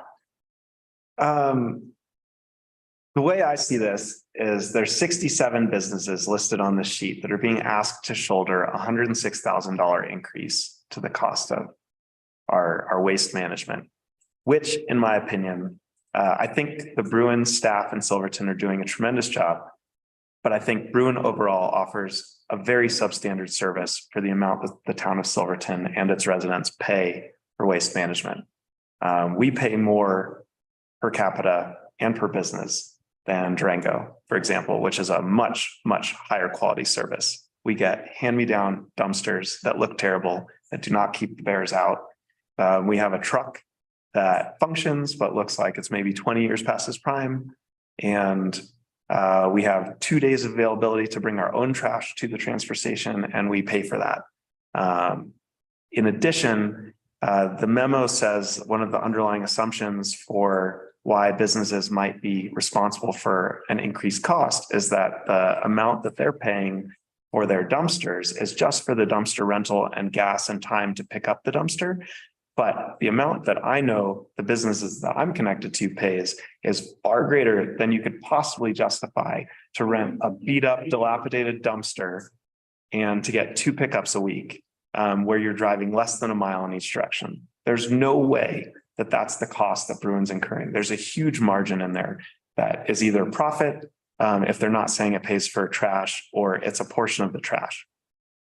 The amount of waste, for example, that one of my businesses consume or like creates is greater than a residential household, but I'm paying close to 10x for that one business each month than I pay for my residents. I also know that our dumpsters are not terribly secure, and most of us are fine as business owners allowing our neighbors to put trash in our dumpsters, not on Wednesdays and Sundays for their convenience, and that's totally fine. But if we're asked to shoulder an extra $106,000 of cost each year, that starts to make things a little unfair, I think. So although I think this EQR was a great academic exercise, I don't think it's coming to the right solution. I don't think the problem is the town figuring out the right way to bill this deficit. I think it's us collectively as a community forcing Bruin to do a better service for what we're already paying, or reducing the rates for the kind of lackluster service we're receiving. And that's what I think.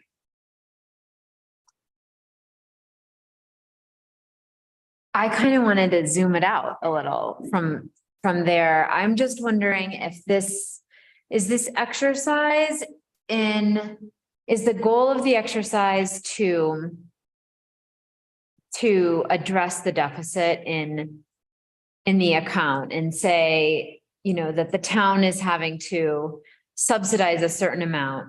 We see that as a problem because the residents who live here, the businesses that operate here are not able to cover the actual cost of Bruin. So that's the problem we're trying to solve. So what we're trying to say is like, let's look at that problem and here's some possible solutions. So I just want to clarify, like what we're trying to do is look at the deficit and mitigate that deficit so that we aren't operating at a loss in respects to that fund. Yes, and further, the spreadsheets that was presented, it's really hard to see. It's in a PDF format, but it's designed in such a way that you have kind of like, you know, knobs, so to speak. So you can try and adjust one setting and another one to try and find where you can fine tune the charges to get rid of that deficit. Another thing that we've looked into is transferring all of the town's refuse billings out of the refuse fund and into the appropriates accounts in the general fund. Like for instance, having the public works trash be charged to a GL accounts in the public works, like the streets, right, on the general fund. And just with like the equipment rentals and so forth, that's pulled out, what was it, 38? That pulled out about $38,000 from the refuse fund deficits just by addressing that kind of juggling the numbers around. So without really doing anything differently, just looking at those numbers taken in terms of taking the town's portion of refuse, the things that I see, I think what you're referring to is the blue part of the spreadsheet here. The second Bruin spreadsheet, that'd be the. And that added up to 230,106 something-ish, saying like, let's take those out of this refuse category and just put them into the line item of that particular entity on our town's budget. But that doesn't do anything other than just rearrange numbers. That's just rearranging numbers just to pull more expenditures out of the refuse fund and put those expenditures elsewhere. That would be a legitimate place to put them. Well, right, and it does solve the solvency a little bit, like it gets us closer to a solvent fund. Yeah. And that's And so that was one approach of looking at that, or sort of analyzing that deficit. What other approaches has staff used to analyze solutions to the deficit? So far, it was just see what expenditures we could take out of the refuse fund, see what revenues we can increase, and that's been trying to be more stringent on collecting construction waste fees. That was one of the big aims of the trash tag system, was to try and get more of those fees collected. And then my spreadsheet there is kind of, judging the balance between EQRs and raising the base rates overall. Yeah. That's the three main ways I know of, getting revenues besides, looking into grants. Yeah. I'm looking at something more mundanely. Like a sustainable structure. Yeah. Well, I think I want to just clarify for the public and for the record of really what we're talking about, because I think everybody that I've heard from, whether it's in person or by email or elsewhere, I think we all understand that we have to pay as a community to cart our trash out of here. That's annoying and obnoxious, but that's where we are. And our current contractor charges us a certain amount, and we all have to share that cost. And so this idea of like, how do we split that cost equitably, fairly, right? It seems like there's lots of room that's open to have that discussion. And I think that's very valid of who pays it at what time and how, but recognizing that what we're currently charged by our vendor, we don't currently charge enough fees to cover that cost. And so the town or taxpayers have been subsidizing the payment for the transfer of that trash out of the valley. And so it seemed everybody I've talked to is totally on board with this idea that we need some way to allocate those costs fairly. And, hearing from some of our commenters tonight, it doesn't feel fair. And that's a very valid comment. And then there could be ways where we say, well, everybody's rates just need to go up.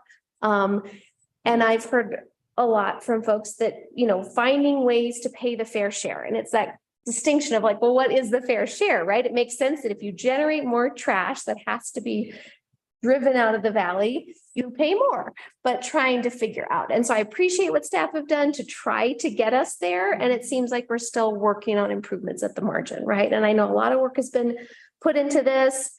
Just at the base level, it doesn't seem fair for a restaurant to pay the same as a residential. And so what does that look like? But then again, at the same time, some businesses might generate way less trash than a residential household might. And are we recouping the cost for construction? Are we tagging our county residents that are using our refuse spot? So it seems like we have a couple of goals. We need to make this fund solvent. And it shouldn't operate at a deficit because we should be collecting the right amount of fees to cover this cost. None of us are making a profit at it. And it seems like that could come with Bruin, changing rates across the board, and or finding some ways to equalize these rates and move some of these costs that we're currently charging to refuse over to the other cost centers, so to speak. And so we're just having a conversation. I think when Jim and I talked about on the finance committee, it made sense to kind of bring it to this larger group to kind of say what makes the most sense for these different levers we could pull. When it was discussed in the finance committee, it was talked about currently business owners are being billed the same rate as households. And now it seems like that may not always be the case. So let's just find a way for it to be kind of equally shared for the burden of carting our trash out of here. That's my spiel. Because this fund should be solvent. We shouldn't have, it's not good practice for us to keep funding it from the general fund without an actual strategy for this cost. Not to mention there are other implications or complications from funding an enterprise fund from the general fund. Yeah, this is just not good practice. So, right. So the target is that the fees collected fund the cost of the service. Unless we want to renegotiate the service, to Shane's point. I mean, we've tried to do multiple times and they've told us no, and we bid it out and nobody else has bid. And I recognize that we also we don't have the economies of scale as a larger community. So Bruin is trying to provide a service to a much smaller number of people that have to bear a disproportionate feeling cost. I get all of that, but I also think we're paying a whole lot of the cost of living in Silverton because of refuse is higher. And if you give the 67 businesses this burden, they're just going to pass it off to the residents anyway. Just things are going to be more expensive. to go to the business. We're disincentivizing business, and that's not what we're supposed to be doing right now. I think that makes a lot of sense to me. I think for me, the idea of fairness is just, again, not making the businesses bear the sole brunt of the rate increases we've seen. But I don't think that it's fair to residences to be charged the same rate as a business that might be generating more trash. But that could be, we could say that that is okay, that we do want to have it be a collective system and that that's what we value in the community. That's okay to say that as well, if we're just being honest and transparent that that's how we're funding it. I might be wrong, but it seems to me it's the fringes of business that it's like where there's the potential issue. Cause like a business that's generating a lot of refuse is going to have its own dumpster and they're going to be paying to get dumpsters emptied 1, 2, or 3 times a week.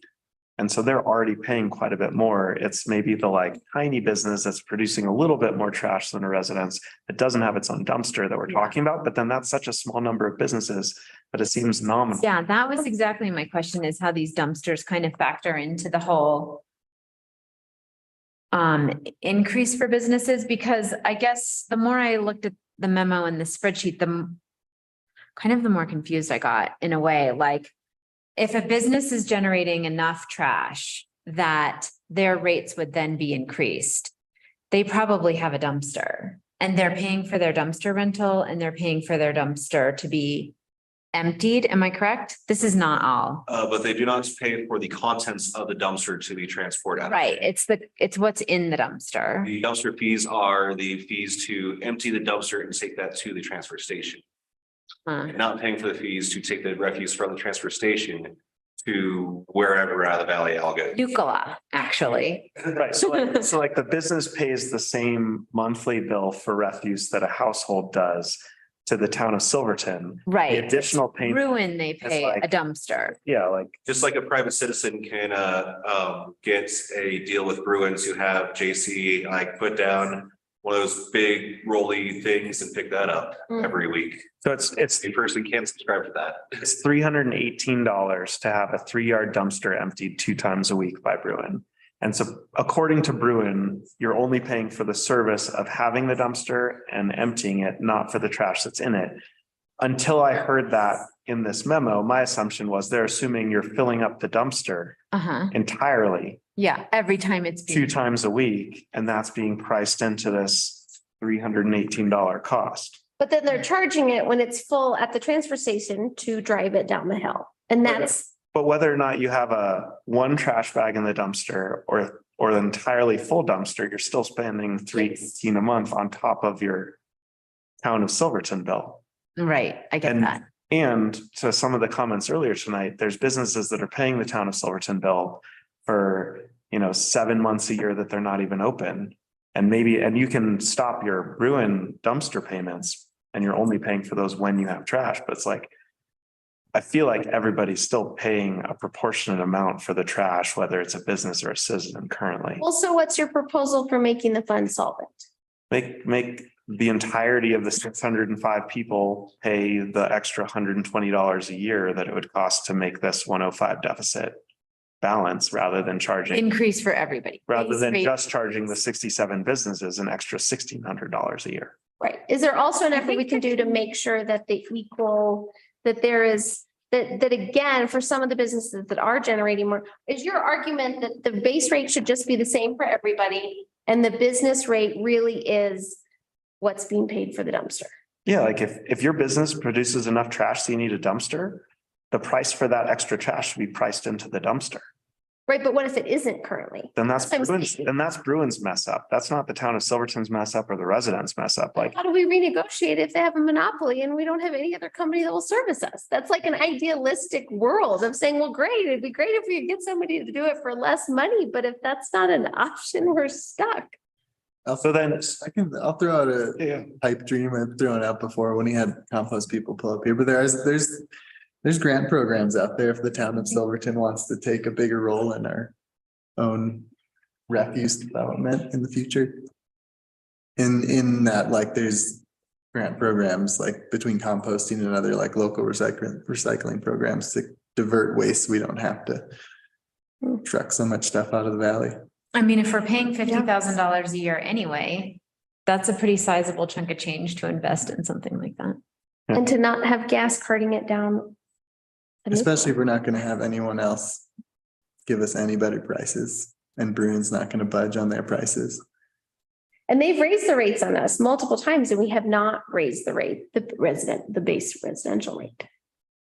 I think it was a 7% in 2022 alone that they raised it. I remember that. I just wonder if there's a way to chip away at this. From maybe, like, there's not one solution is what I see. Wait, am I missing something? No. I like to input, but I'm trying to figure out the right protocol for like a public. We have public comment on agenda items. If requested in advance, Oh. or we could do it at the end. We can make an exception. I haven't put, but it would be a change to our normal protocol, so I Right. just wanna. Is everybody okay with taking a public comment Can we, for this and reopening? before we do public comment? Yeah, maybe. okay, see if Jeff and Jim have anything to add, because we. And then also noting if we do take a public comment, we need to reopen public comment for everybody. Yeah. Jim, Jeff? I would just say my mind in this, during this conversation has gone to how can we have less trash? How can we be more like the Silverton hardware store and not create additional things we're driving down the hill? And I think that composting, I believe is a great first start actually. And I Jordan, you stole my thunder on that one. I think that's an awesome thing we should start thinking about. And yeah, if it's a monopoly and we're not going to have things change, let's try to find a new way to do things if we can. And I totally don't support putting all the burden on the businesses in town. Thanks, Jeff. Tim? Thank you. I want to start out first by saying I like the fact that we had community engagement regarding this subject and Jerry's email more directly from Silverton Hardware. This is a tough one, which is why at our finance committee meeting we had a discussion and we thought taking it to the board with more minds and more ideas and more discussion was prudent. Shane, as you were using yourself as an example, I'm going to use myself as an example. We have a dumpster and we regulate trash pickup depending on the time of year. In the wintertime, it's once a week. Sometimes it's twice a week, depending on the month. But in the summertime, it's 3 times a week, if not more on special occasions. But I pay for that. Just as everyone else does that has a dumpster. Finding a way to make it fair for everyone, knowing that it's a only game in town. This is all we got. One truck, set schedule. JC's doing the best he can. I think we need to look at all options, but we need to do it from a serious perspective and say, hey, and I think I might have said this in our meeting, that some entities are going to generate more than others, and individuals and businesses need to pay their fair share, and that's just it. It needs to be fair for everybody, and although that's a really nice way of saying it, we just need to work towards that. And I know, I think it was Matthew that said it earlier, regarding Bill McDougall coming through and taking measurements of everything and counting tables and counting chairs with regards to the restaurants and beds with regards to hotels, and kind of creating a chart of where we're going to go with that. That's all well and good. But coming up with a process that works for everybody, it needs to work for everybody, and you can't have a few bear the burden for everybody, and then you can't have a few who don't need to be bearing a burden start getting saddled with additional prices. There is a way to work through this. We just need to find it. So yeah, let's open this thing up and let's have this discussion. I love it. Let's do it. Thanks, Jeff. All right, let's open up public comment. Still limited to 3 minutes. We'll start with in-person and then move to Zoom. Well, Norman, just give you well, one thing too. I guess 4 years ago, we had a surplus in this whole thing and we bought all these lovely trash cans. So obviously something changed hugely in 4 years. Me personally, like you, 11 EQRs on my building. The only 2 months out of the year, mid-June to mid-August, do I actually use my allotment. We have a garbage disposal, limits it to almost nothing. We take the cardboard down, which if they're hosing us, that should be recyclable. It didn't used to be a charge because they're recycling it. They get fees back on that. I estimate on the yardage that we pay for approximately 75 extra yards that we do not use. I would guarantee you're the same. There's no way a hotel is generating that, though you have moments of the year. 2 opportunities that we're totally missing. Vacation rentals. I'll give you a huge example. There's one vacation rental quite close to this building over the weekend that had 13 people staying in it. My 3 units full is 12 people. You get 3 EQRs from me for those rooms. You're getting 1 from them. There should be some sort of estimate in that fee structure by size of the facility, vacation rental for that. I guarantee that is a huge portion of it. I understand some businesses, maybe things were missed EQR wise. If we're fixing that, that should fix a lot of it. A second one, Durango, we have all the bulb out restaurants in the summer. I don't have more seats in the restaurant than I can use at the moment, so I don't do it. Durango charges $1,500. 1/3 of that goes towards extra utilities. That was in a Durango Herald article in October. There has to be, I don't know what we charge for guys to do it. I haven't done it. There has to be some sort of assessment on that. You're also, by doing that, and this could be more trash too. Restaurants during COVID, to-go stuff, we started pumping that out. It's all trash. I almost do no to-goes. It's all plates, stuff we're washing. So we're not generating any of that. But I guarantee that is a huge part where you're all of a sudden people with extra pizza boxes at home, they're getting food to go. It's a lot of extra trash compared to people sitting and eating out, stuff like that. But I would say those 2 big opportunities, I think the vacation rentals has gone huge. They've been packed the last few years, and that's a lot of extra people. They're all only being charged the 1. And I don't know anybody that probably has one that's less than a 2-bedroom or something like that. So it's equivalent to a couple rooms in a hotel. So those would be my comments. The other one would be, and this has gone on many years before you guys, 20 years back. Maybe we just pay for what we use and we pay directly to Bruin. And that way that would save me $1,000 a year on all my extra yardage, but options, solutions, hopefully. Thank you. Thank you. Any other in-person comments? Any Zoom comments on this topic? Okay, we'll go ahead and close public comment on this agenda item. We have Gilbert. Oh, sorry, we do have one.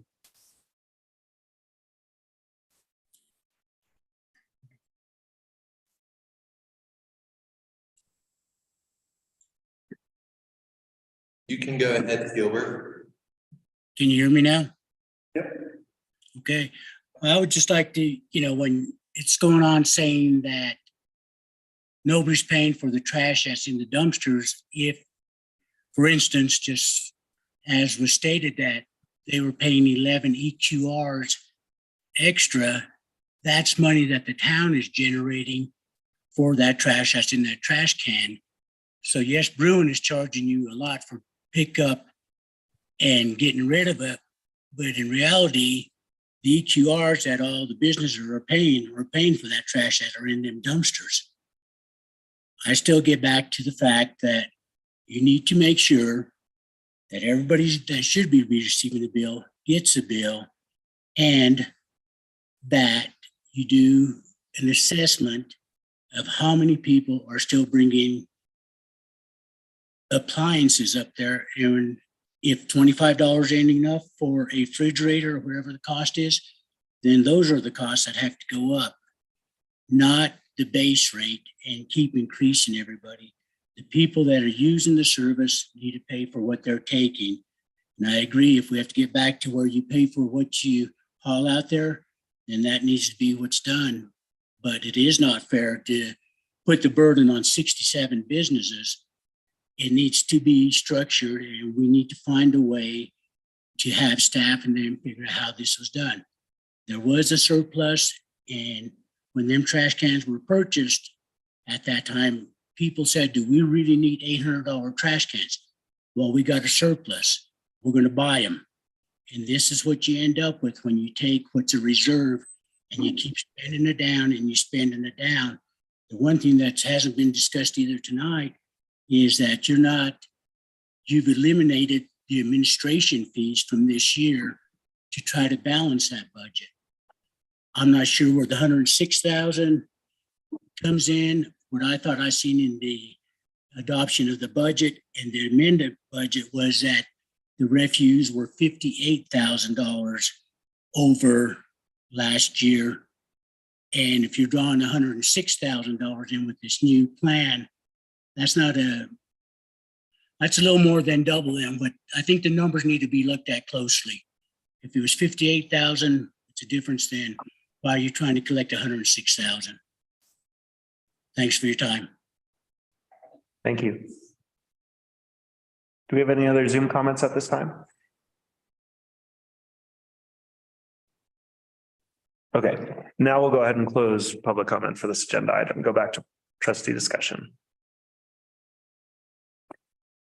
It sounds like we don't have enough information to make a decision on the proposal this evening, but that the direction would be to do further analysis. Some of the suggestions sounded pretty good, which is it viable to consider an actual pay for use system?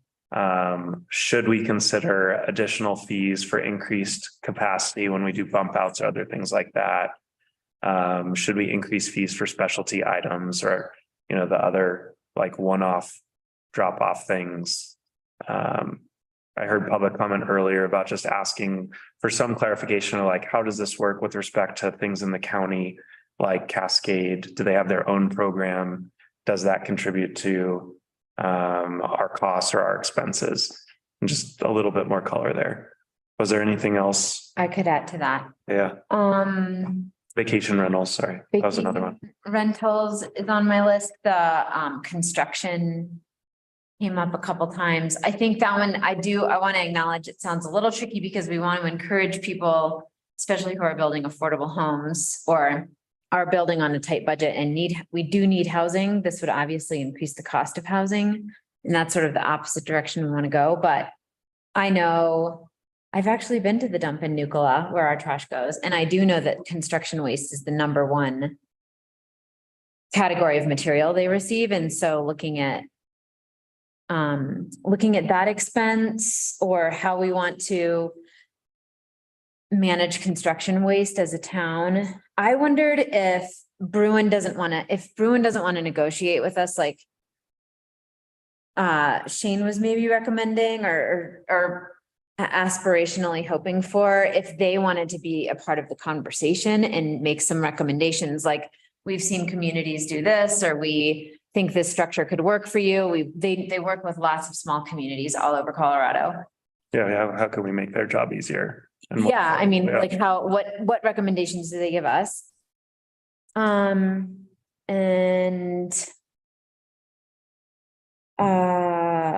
sorry, hold on. Let me just take a quick look here.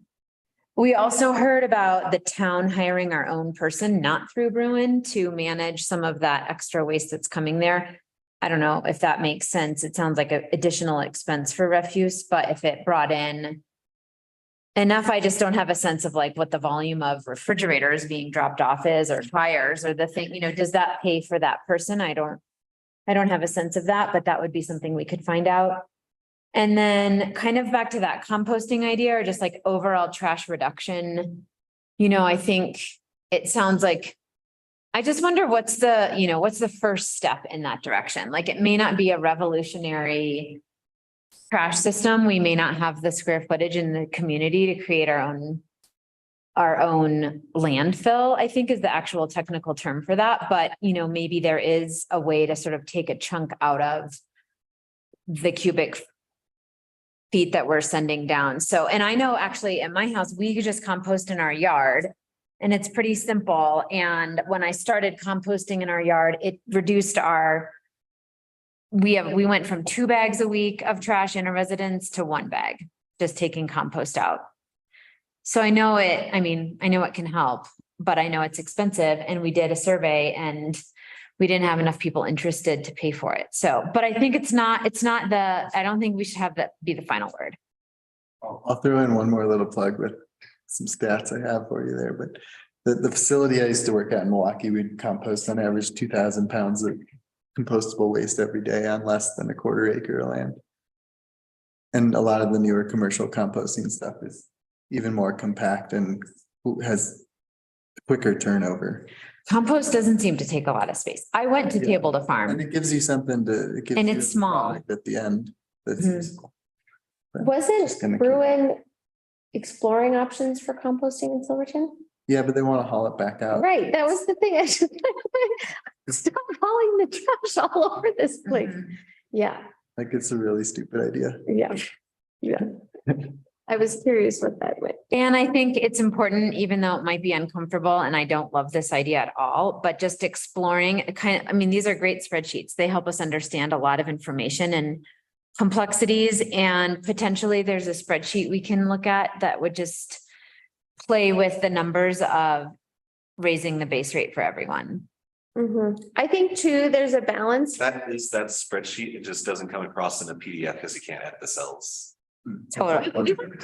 Matt? It's like $178 per household annually, something like that.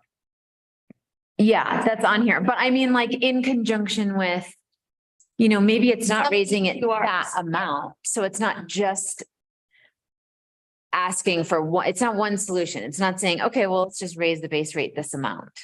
It's saying, if we raise the base rate a little bit more, less than what we see suggested, and we look at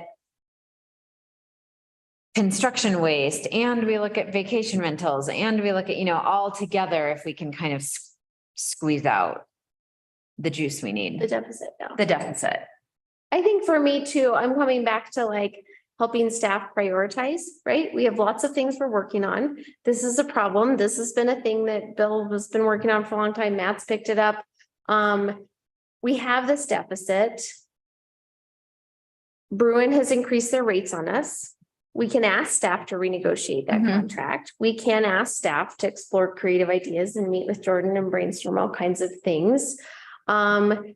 And we can also ask staff for a balance of rate increases or some mix of this, right? Of EQRs plus a base increase overall. And it's sort of like, I feel like we have to help prioritize, because this is just one of the many issues we tell staff to work on. And this does take a bit of time. I mean, Matt, how long have you been working on this issue? This is one of the first projects I was handed when I started working here. Yeah.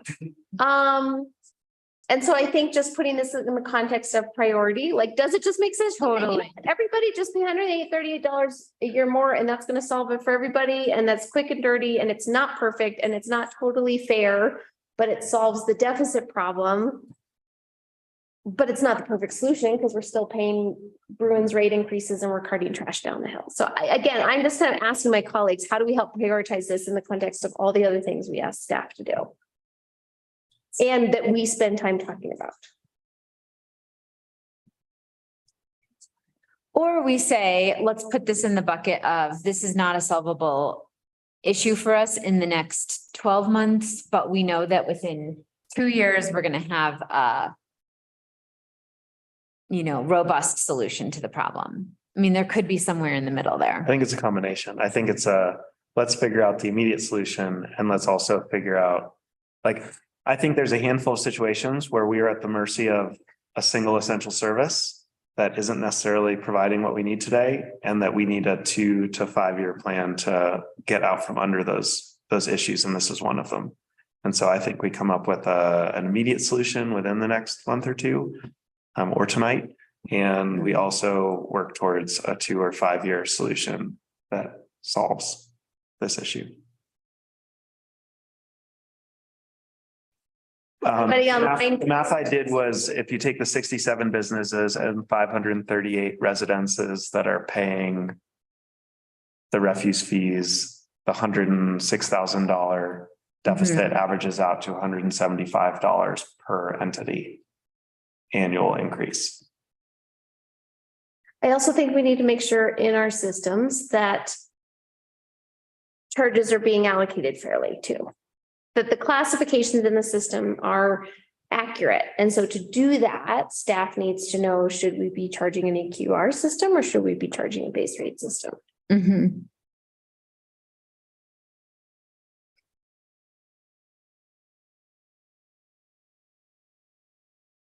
Well, why don't we, just like everything else tonight, table this for another meeting, because we did have a lot of questions that I think are explorable and not impossible asks. And this can be a continuing conversation. My bringing this to the finance committee and to the board wasn't to try and get a definite answer tonight, but more just start the gears turning for this problem.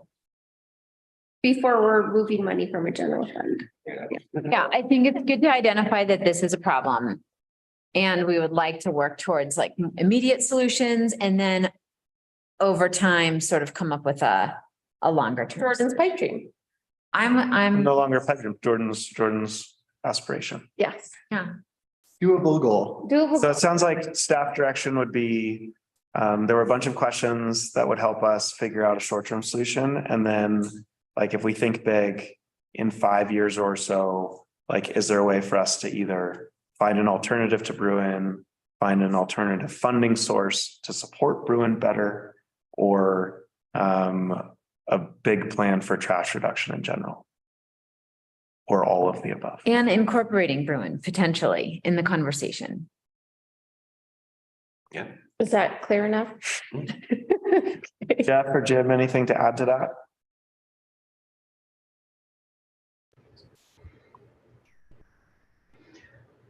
Only, I would like to explore something that, one of the comments that was made earlier regarding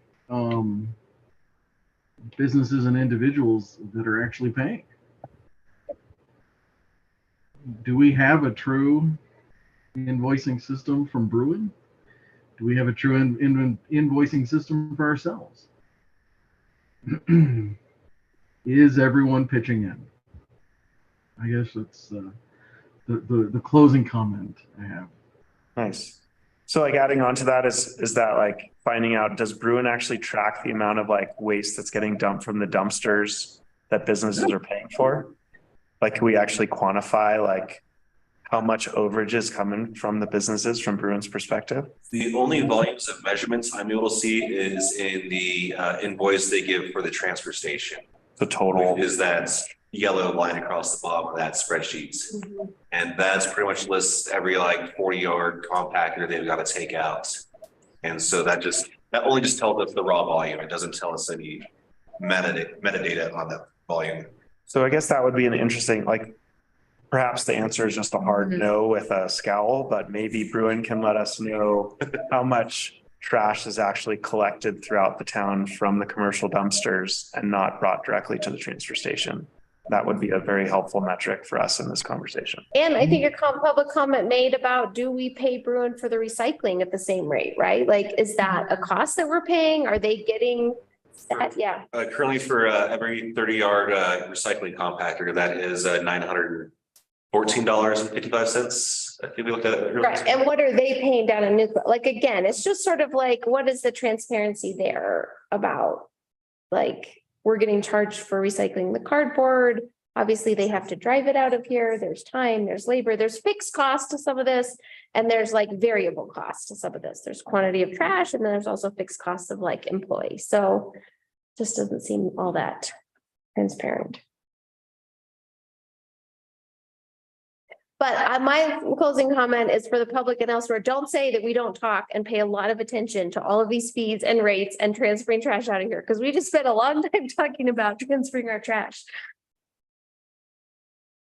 It comes up. Comes up. It's important. So I'm not jumping in, but ask Bruin to send you the number of dumpsters billed per year. Because they bill us for each individual pickup. And they can give you the exact number of dumpsters picked up. So should be able to. Thank you though. Thank you. Thank you, guys. Any other closing comments on that? I think Shane just stepped out for a second, but.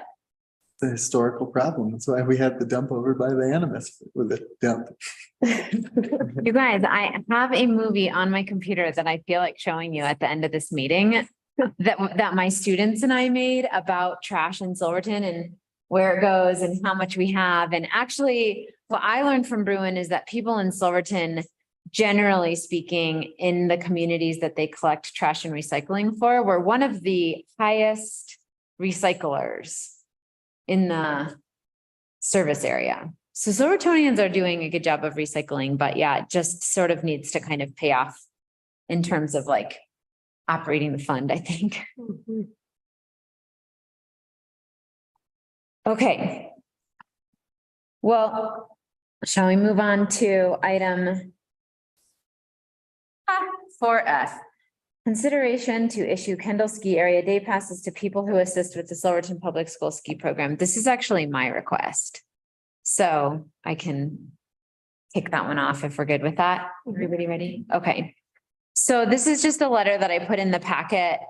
I guess for many years now, I've sort of ignored people that have really contributed a lot of in a little way to the ski team. And this was just sort of a idea I had this year of saying thank you to people who have done everything from like waxing skis to adjusting the boots and bindings to showing up on a Friday to help ride lifts with kids that are too little or helping with lessons. And so I was sort of thinking of this as a block of day passes.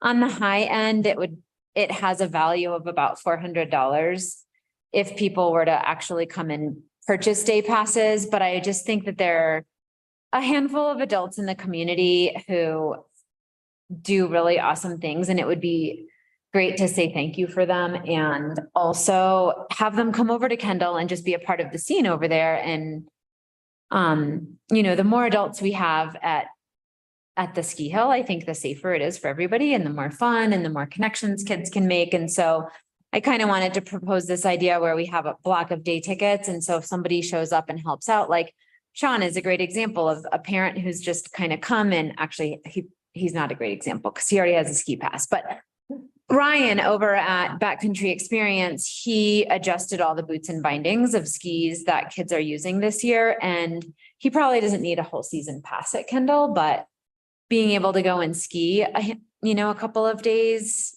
throughout the winter would be like a really nice way to show him some appreciation. So, so that's where that's the request.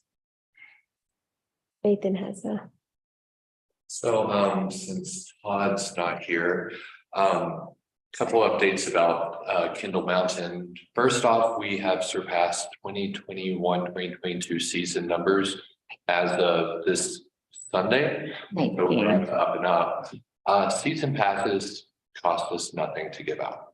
At the high end, based off the letter, 15 people over 3 days of skiing. Adult lift ticket prices, that's about $1,170. But I was just asking for day passes. These are the day passes. Oh, 26 times 15. I thought it was 390. Three, the max number of times they might come up. But again, it cost us nothing. These adults are providing a service to the Silvertonian children who, by the way, can still out ski me. So good job, Sally, on that. But just wanted to put that out there that this is a good year to show that gratitude if y'all so choose.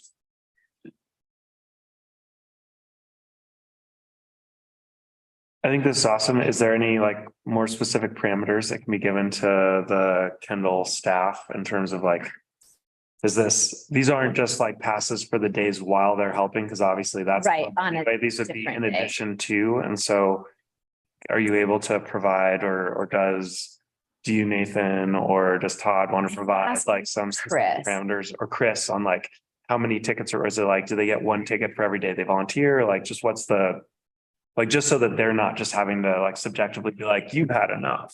No, totally. Well, Todd's recommendation is that I just provide a list of names for people. So we would already have like, I already know like all the ski instructors or parents, so I can provide a list of names. And then I just wanted to have a couple other day tickets in reserve to just say, you know, when we do have the parent that shows up and is just offering to help, we can say, here's your ticket. But I think actually that's a question for Chris/Todd, who has the system kind of figured out, like whether it's easier to have names or just hand out physical tickets, or Is the simplest thing just to give the ski team an additional, or ski program, just an additional 15 or 20 day passes to hand out discretionary? if that's what's simple for Chris, I defer to. Like how, I don't know how the tickets get printed or the QR code or whatever it is. I left that out because I just think they'd have a better sense. You would be able to, actually do have guest passes at Kindle, and we would be able to print out a couple more. They're a fun rainbow color, so you can see them from a mile away. So you're able to pass those out as well, or a list of names given to Chris or any of the attendees over at the Lift Shack. They'll just mark it off on the list and Okay. you can keep track that way as well. Perfect. Do we have can we just say like, we're fine with this proposal as long as it stays under a certain dollar amount, and that the ski program and staff can figure out the best way to administer it? We need to even say a dollar amount, or? I mean, what I was hoping is you could just say, we approve 15 day passes. Is that enough? It's enough. Hey, trustees, are we good with 15 day passes? Yeah. Yes. Sounds great. I don't think that needs a motion. Yeah. But yes, sounds great. Any objection? No. Okay, cool. Thank you, Sally. Thank you, guys. All right, the next item on our agenda is item 5, approval of consent agenda items. And on the consent agenda, we do have the Silverton Snowscape special event application. This year's theme is rocking and rolling. And any rock era that you feel so compassionate or passionate about, absolutely come dressed as that. We have been working with Silverton Strong, 4th of July Association, the fire department, and Silverton Creative District to get some events planned for this. The schedule is still tentative. We're trying to work out some finer details. I do appreciate Trustee Cranker, meeting with me about this. We are planning on fireworks as well. Spoken with the fire department, received the final quote from Gilbert. He's no longer on, but thank him for speaking with me about that. We are going to have a larger show, but slightly shorter. We're using up the fireworks that will expire this year. A big shout out to the businesses that have put in their time, effort, and materials. But I really want to thank HJC for using their new equipment that they received from the nonprofit budget request at Night Ski. We will be doing that again as well. It is a little later than I wanted it to be, but I hope the application meets your standards. And if you have any questions, feel free to ask. The application is not included in my packet. It should have been. I go straight from the spreadsheet of EQR things to the cover letter of cash analysis to staff reports. Really? I think it was updated in the Google Drive. Yes. Oh, yeah. Mine. I have it, page 38.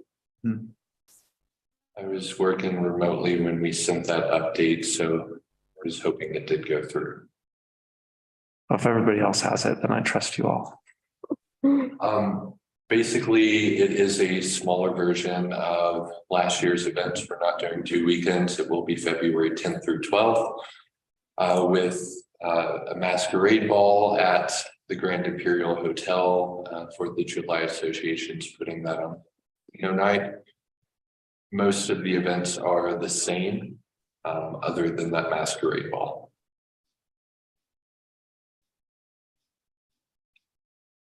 I was able to just pull up the Google Drive version and it is there. I'm- But it didn't go out in the like last Thursday's distribution of the packet.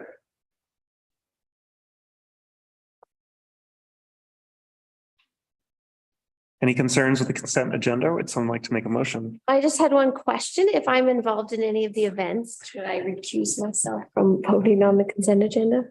And I defer to Clay, but it's only if you receive a personal or financial benefit. It's fun.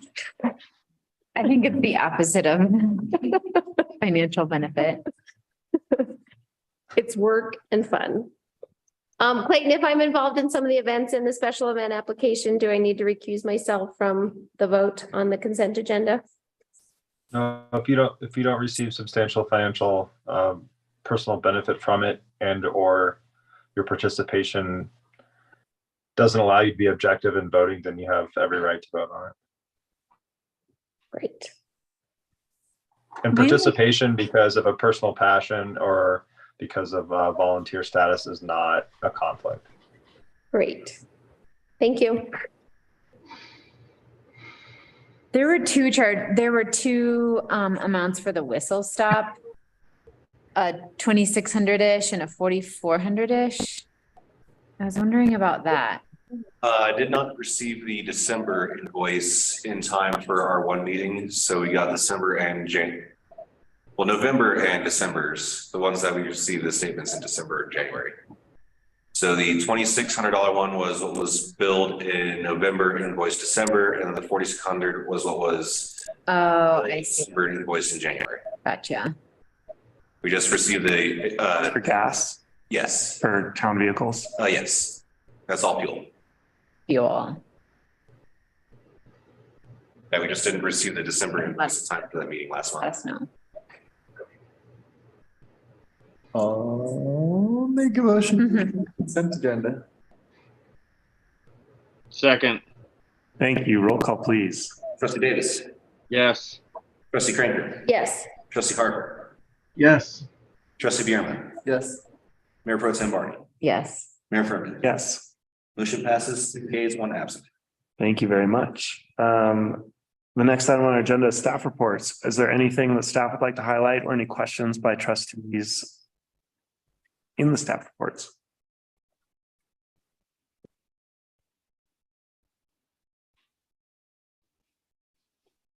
As mentioned previously, unfortunately, I was unable to do a staff report for this due to events. I would like to highlight the month of February. The first weekend of February is the Silverton Whiteout. Second weekend of February is Silverton Snowscape. Third weekend of February is Skijoring. And fourth weekend of February is the Bank Slalom, which I should have an application for you for the next meeting. So every weekend in February, we will have a fun event for everyone to attend. I hope to see more people at the night ski than we had this time, even though the line was across the base and up the hill. So that would be my update. Thank you. And just a quick update, petition for establishments of the OHV routes was the notice of intent to petition has been filed and the petition has been pulled. So it is currently being circulated again.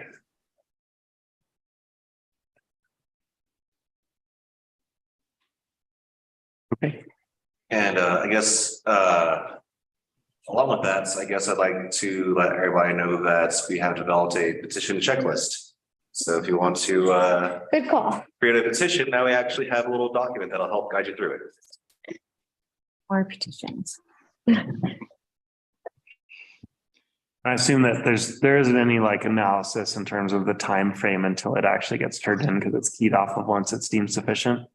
Right now, the only time frame is there's a 80-day window between them filing the notice of intent to file a petition and that expiring needing to file that same document again. Got it. So right now it's just whenever we receive the petition back. start the next time frame of the 10 days to certify it, then the next 40 days for the petition or protest window again. Okay. Thank you for that update.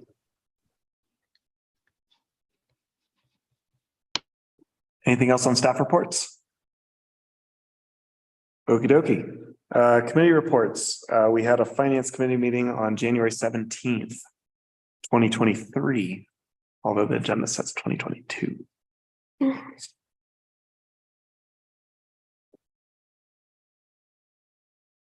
Jim, you wanna update or what do you want me to do it?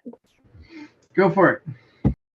All right, well, we already talked about the main agenda item that we spent time on, and then we also got an update from Lucy on a potential pass-through policy for planning costs. So again, it kind of relates to like distributing the costs of the work that we do to the appropriate parties. So we talked about the potential as applications have gotten more complicated, as we have lots that are a little bit more challenging, as we're having to ask more experts, whether it's the town attorney or the town engineer or outside consultants, or just our planning department to weigh in on things.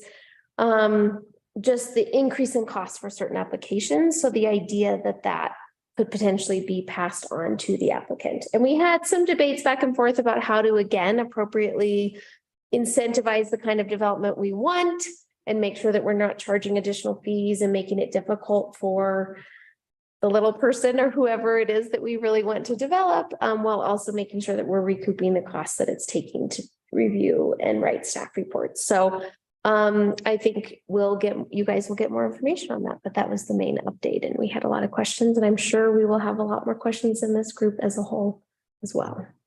Okay. Did I miss anything there, Jim?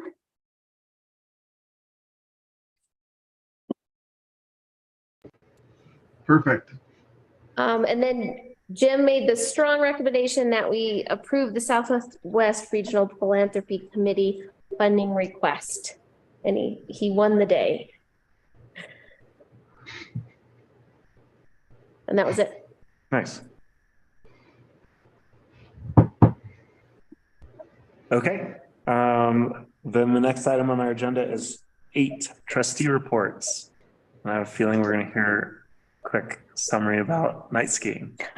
Yes, I really wanted to put out a plug for the staff. Everybody was so incredible. And for Chris and his team to be there all day, to have a very short break, to show up again and set up an amazing time. We had so many folks come out to the potluck. I think everybody really appreciated being in the building again. So I would just want to thank staff for making that available and all the work that went into it.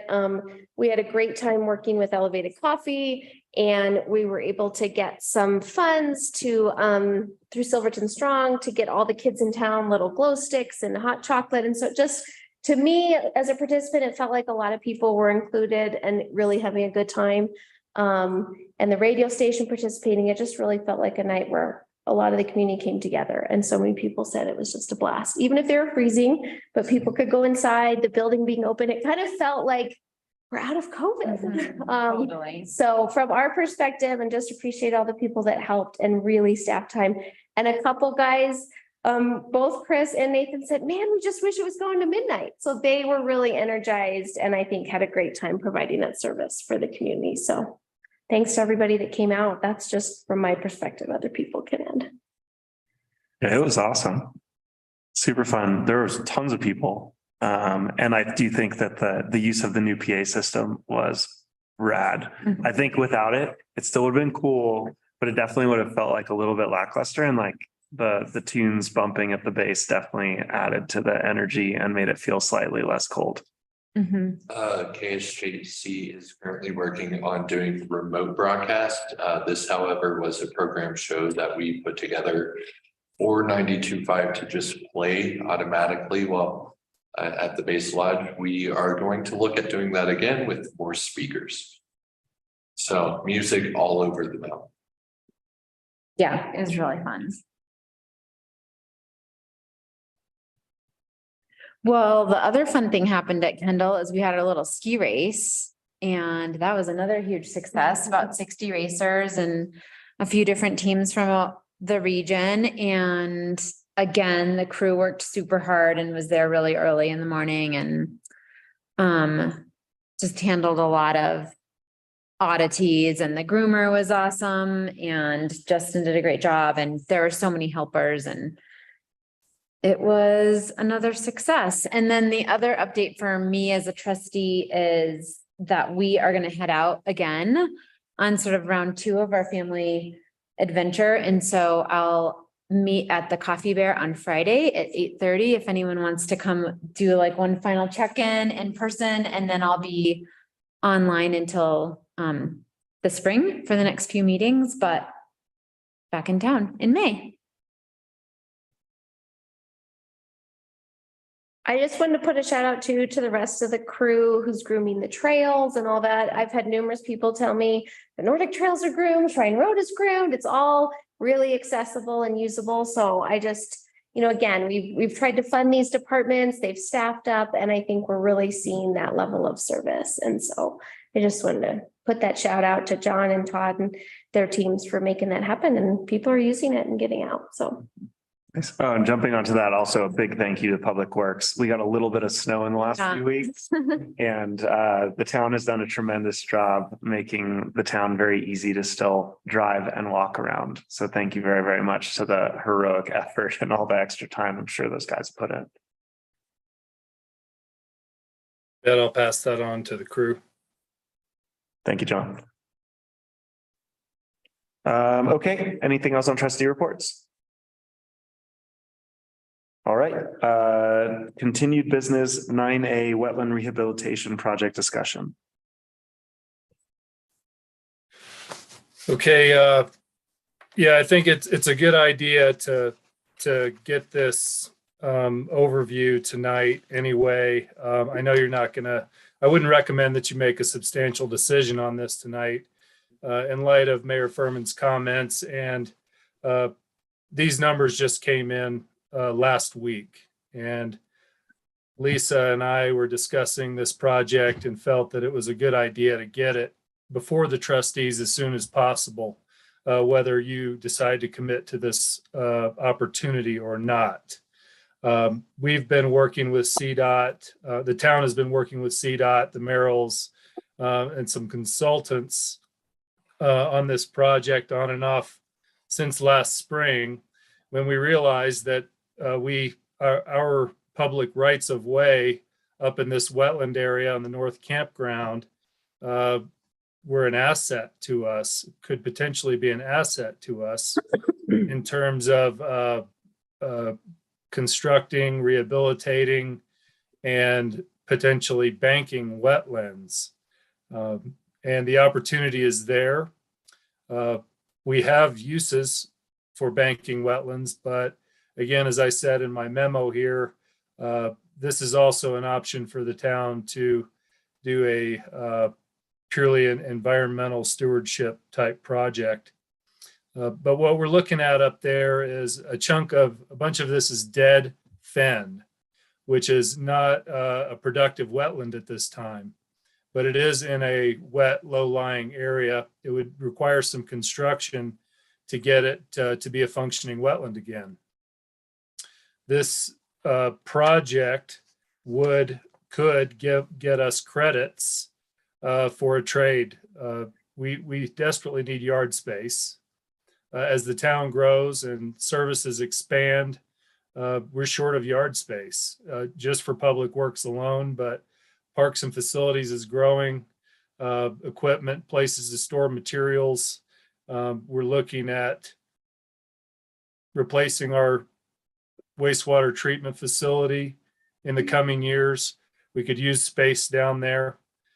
And the cost to do this project with respect to the amount of land that we could exchange for the project is staggering from a perspective of what land costs in Silverton right now. So I wanted you to be aware that this is an opportunity not only to fulfill the Compass Master Plan goals set forth by the community with respect to environmental protection, this is a good opportunity to work with another group to streamline a project and achieve something that is larger than we could achieve on our own for the cost and the potentiality of banking this project for trade. And if you note, and I spoke with Jake Kurzweil about this, who you all have met, and he quoted that this particular wetland is of a higher value than the wetland down at the sewer facility, which is basically a willow thicket. But this particular wetland that in question that we're talking about rehabilitating is a very high value wetland. So as much of a wetland advocate as he is, I think he feels comfortable with this if the town wanted to pursue that. And essentially we would gain a half of an acre of yard space if we wanted to bank this, and we had good results up there. So my recommendation, and I do have a better recommendation than I have in my report here now that I've had a chance to sleep on it. I would recommend direction number 2, get Gloria involved in this and take a look at our budget and see what kind of options we have. If $30,000 is something that we can come up with in 2023, I think this project timeline is a 2023 timeline because CDOT has had their project on hold for several years while they've been trying to get this going. I'm not sure if there's really any flexibility there. They're ready to go. The Merrills are ready to go. And the question is, if we want to be involved in this project, if it's something that we want to try to afford this year, and how we feel about the pros and the cons, most of which are stated here in my memo.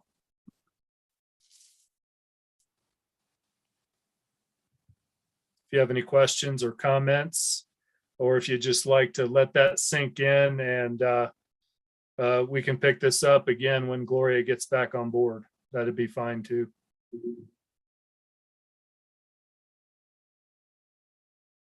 I'll throw out a suggestion to hopefully keep this in a timely manner, but since I don't think we're gonna make a decision tonight, I think we're consensus of that, and we need to talk to Gloria about the budget of kind of keeping the discussion of just if we have any additional questions that need to be explored. Like, and hopefully we can keep things pretty short. Mm-hmm. Yeah, I think this sounds like a great project subject only to budgetary consideration. Like there doesn't seem to be any material. I mean, I know that John listed pros and cons, but the only reason that I really see that we might not do this is, if A budget thing. if it would be a budget related thing. So I think my questions that you could come back to, John, when we talk again, I was confused on how this relates to jurisdictional wetlands. Like, could we even develop this as a street anyways? Like, I'm trying to think of this as how it relates to the town as an asset. So is it even, are we giving up a street that we would ever even think about developing anyways? And if we restore this fen and work in that vein, does it preclude us from having some of our other thoughts of trails or Kendall Mountain Recreation Area kind of thoroughfares or wetlands interpretive areas? Like, does it preclude us from doing anything that might have been on our radar with any of our other plans? So what would we give up? I mean, and that's a weird way to think about it when we're thinking about restoring wetlands, but what would we give up? So again, it doesn't have to be for conversation tonight, but as we go into it next, thinking about that, is it jurisdictional? What would we be giving anything up by restoring this instead of something else? That's a great question. I think I have part of the answer, but I will compile something a little bit more thorough, and we can bring that before you next time we circle up on this. Thank you. You're welcome. Jim or Jeff?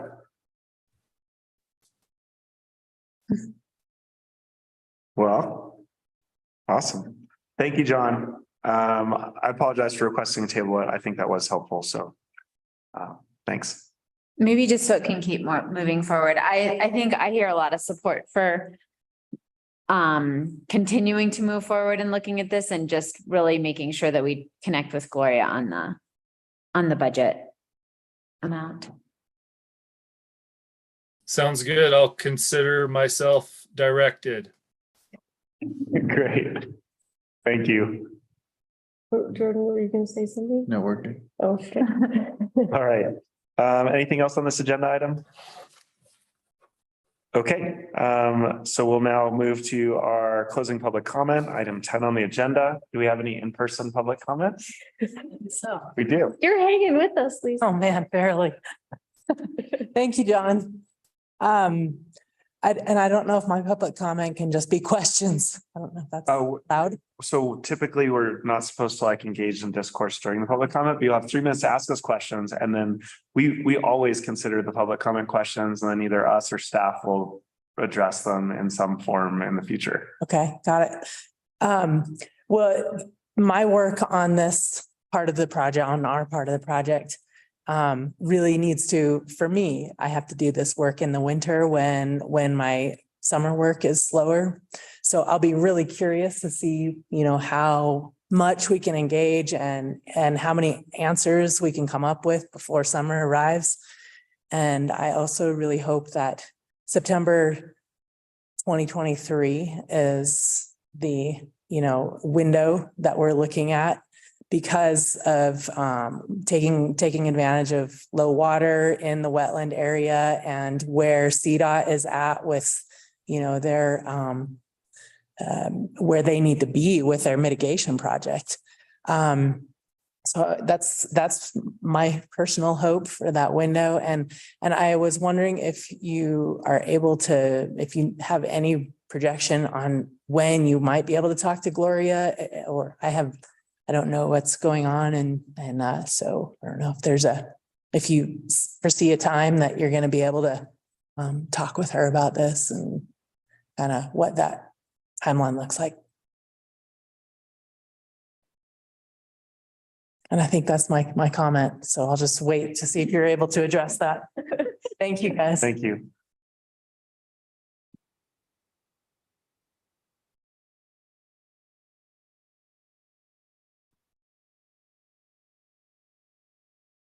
Hi, Melody. Hey, you hear me? We do. Okay, I wasn't going to comment on the trash thing, but I wanted to tell you that there are 2 things one thing that really actively works for us, and that's that JC allows things to be set aside for recycling, basically. And I've introduced people to go up there and take stuff. And I introduced some people from Mexico workers that went up there and took a lot of stuff this year, which should have lightened all the trips out of town. So I don't know if that's something that could be enhanced in any way. But the other thing I wanted to tell you, for the first time in years, I had something to put in the construction dumpster.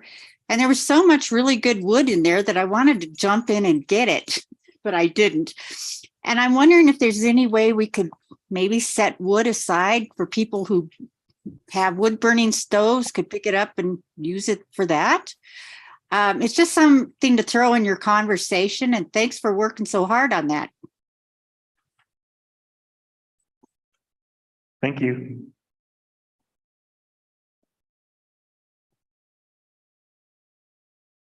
Okay, that seems like that's it for public comment tonight. So we'll go ahead and close public comment.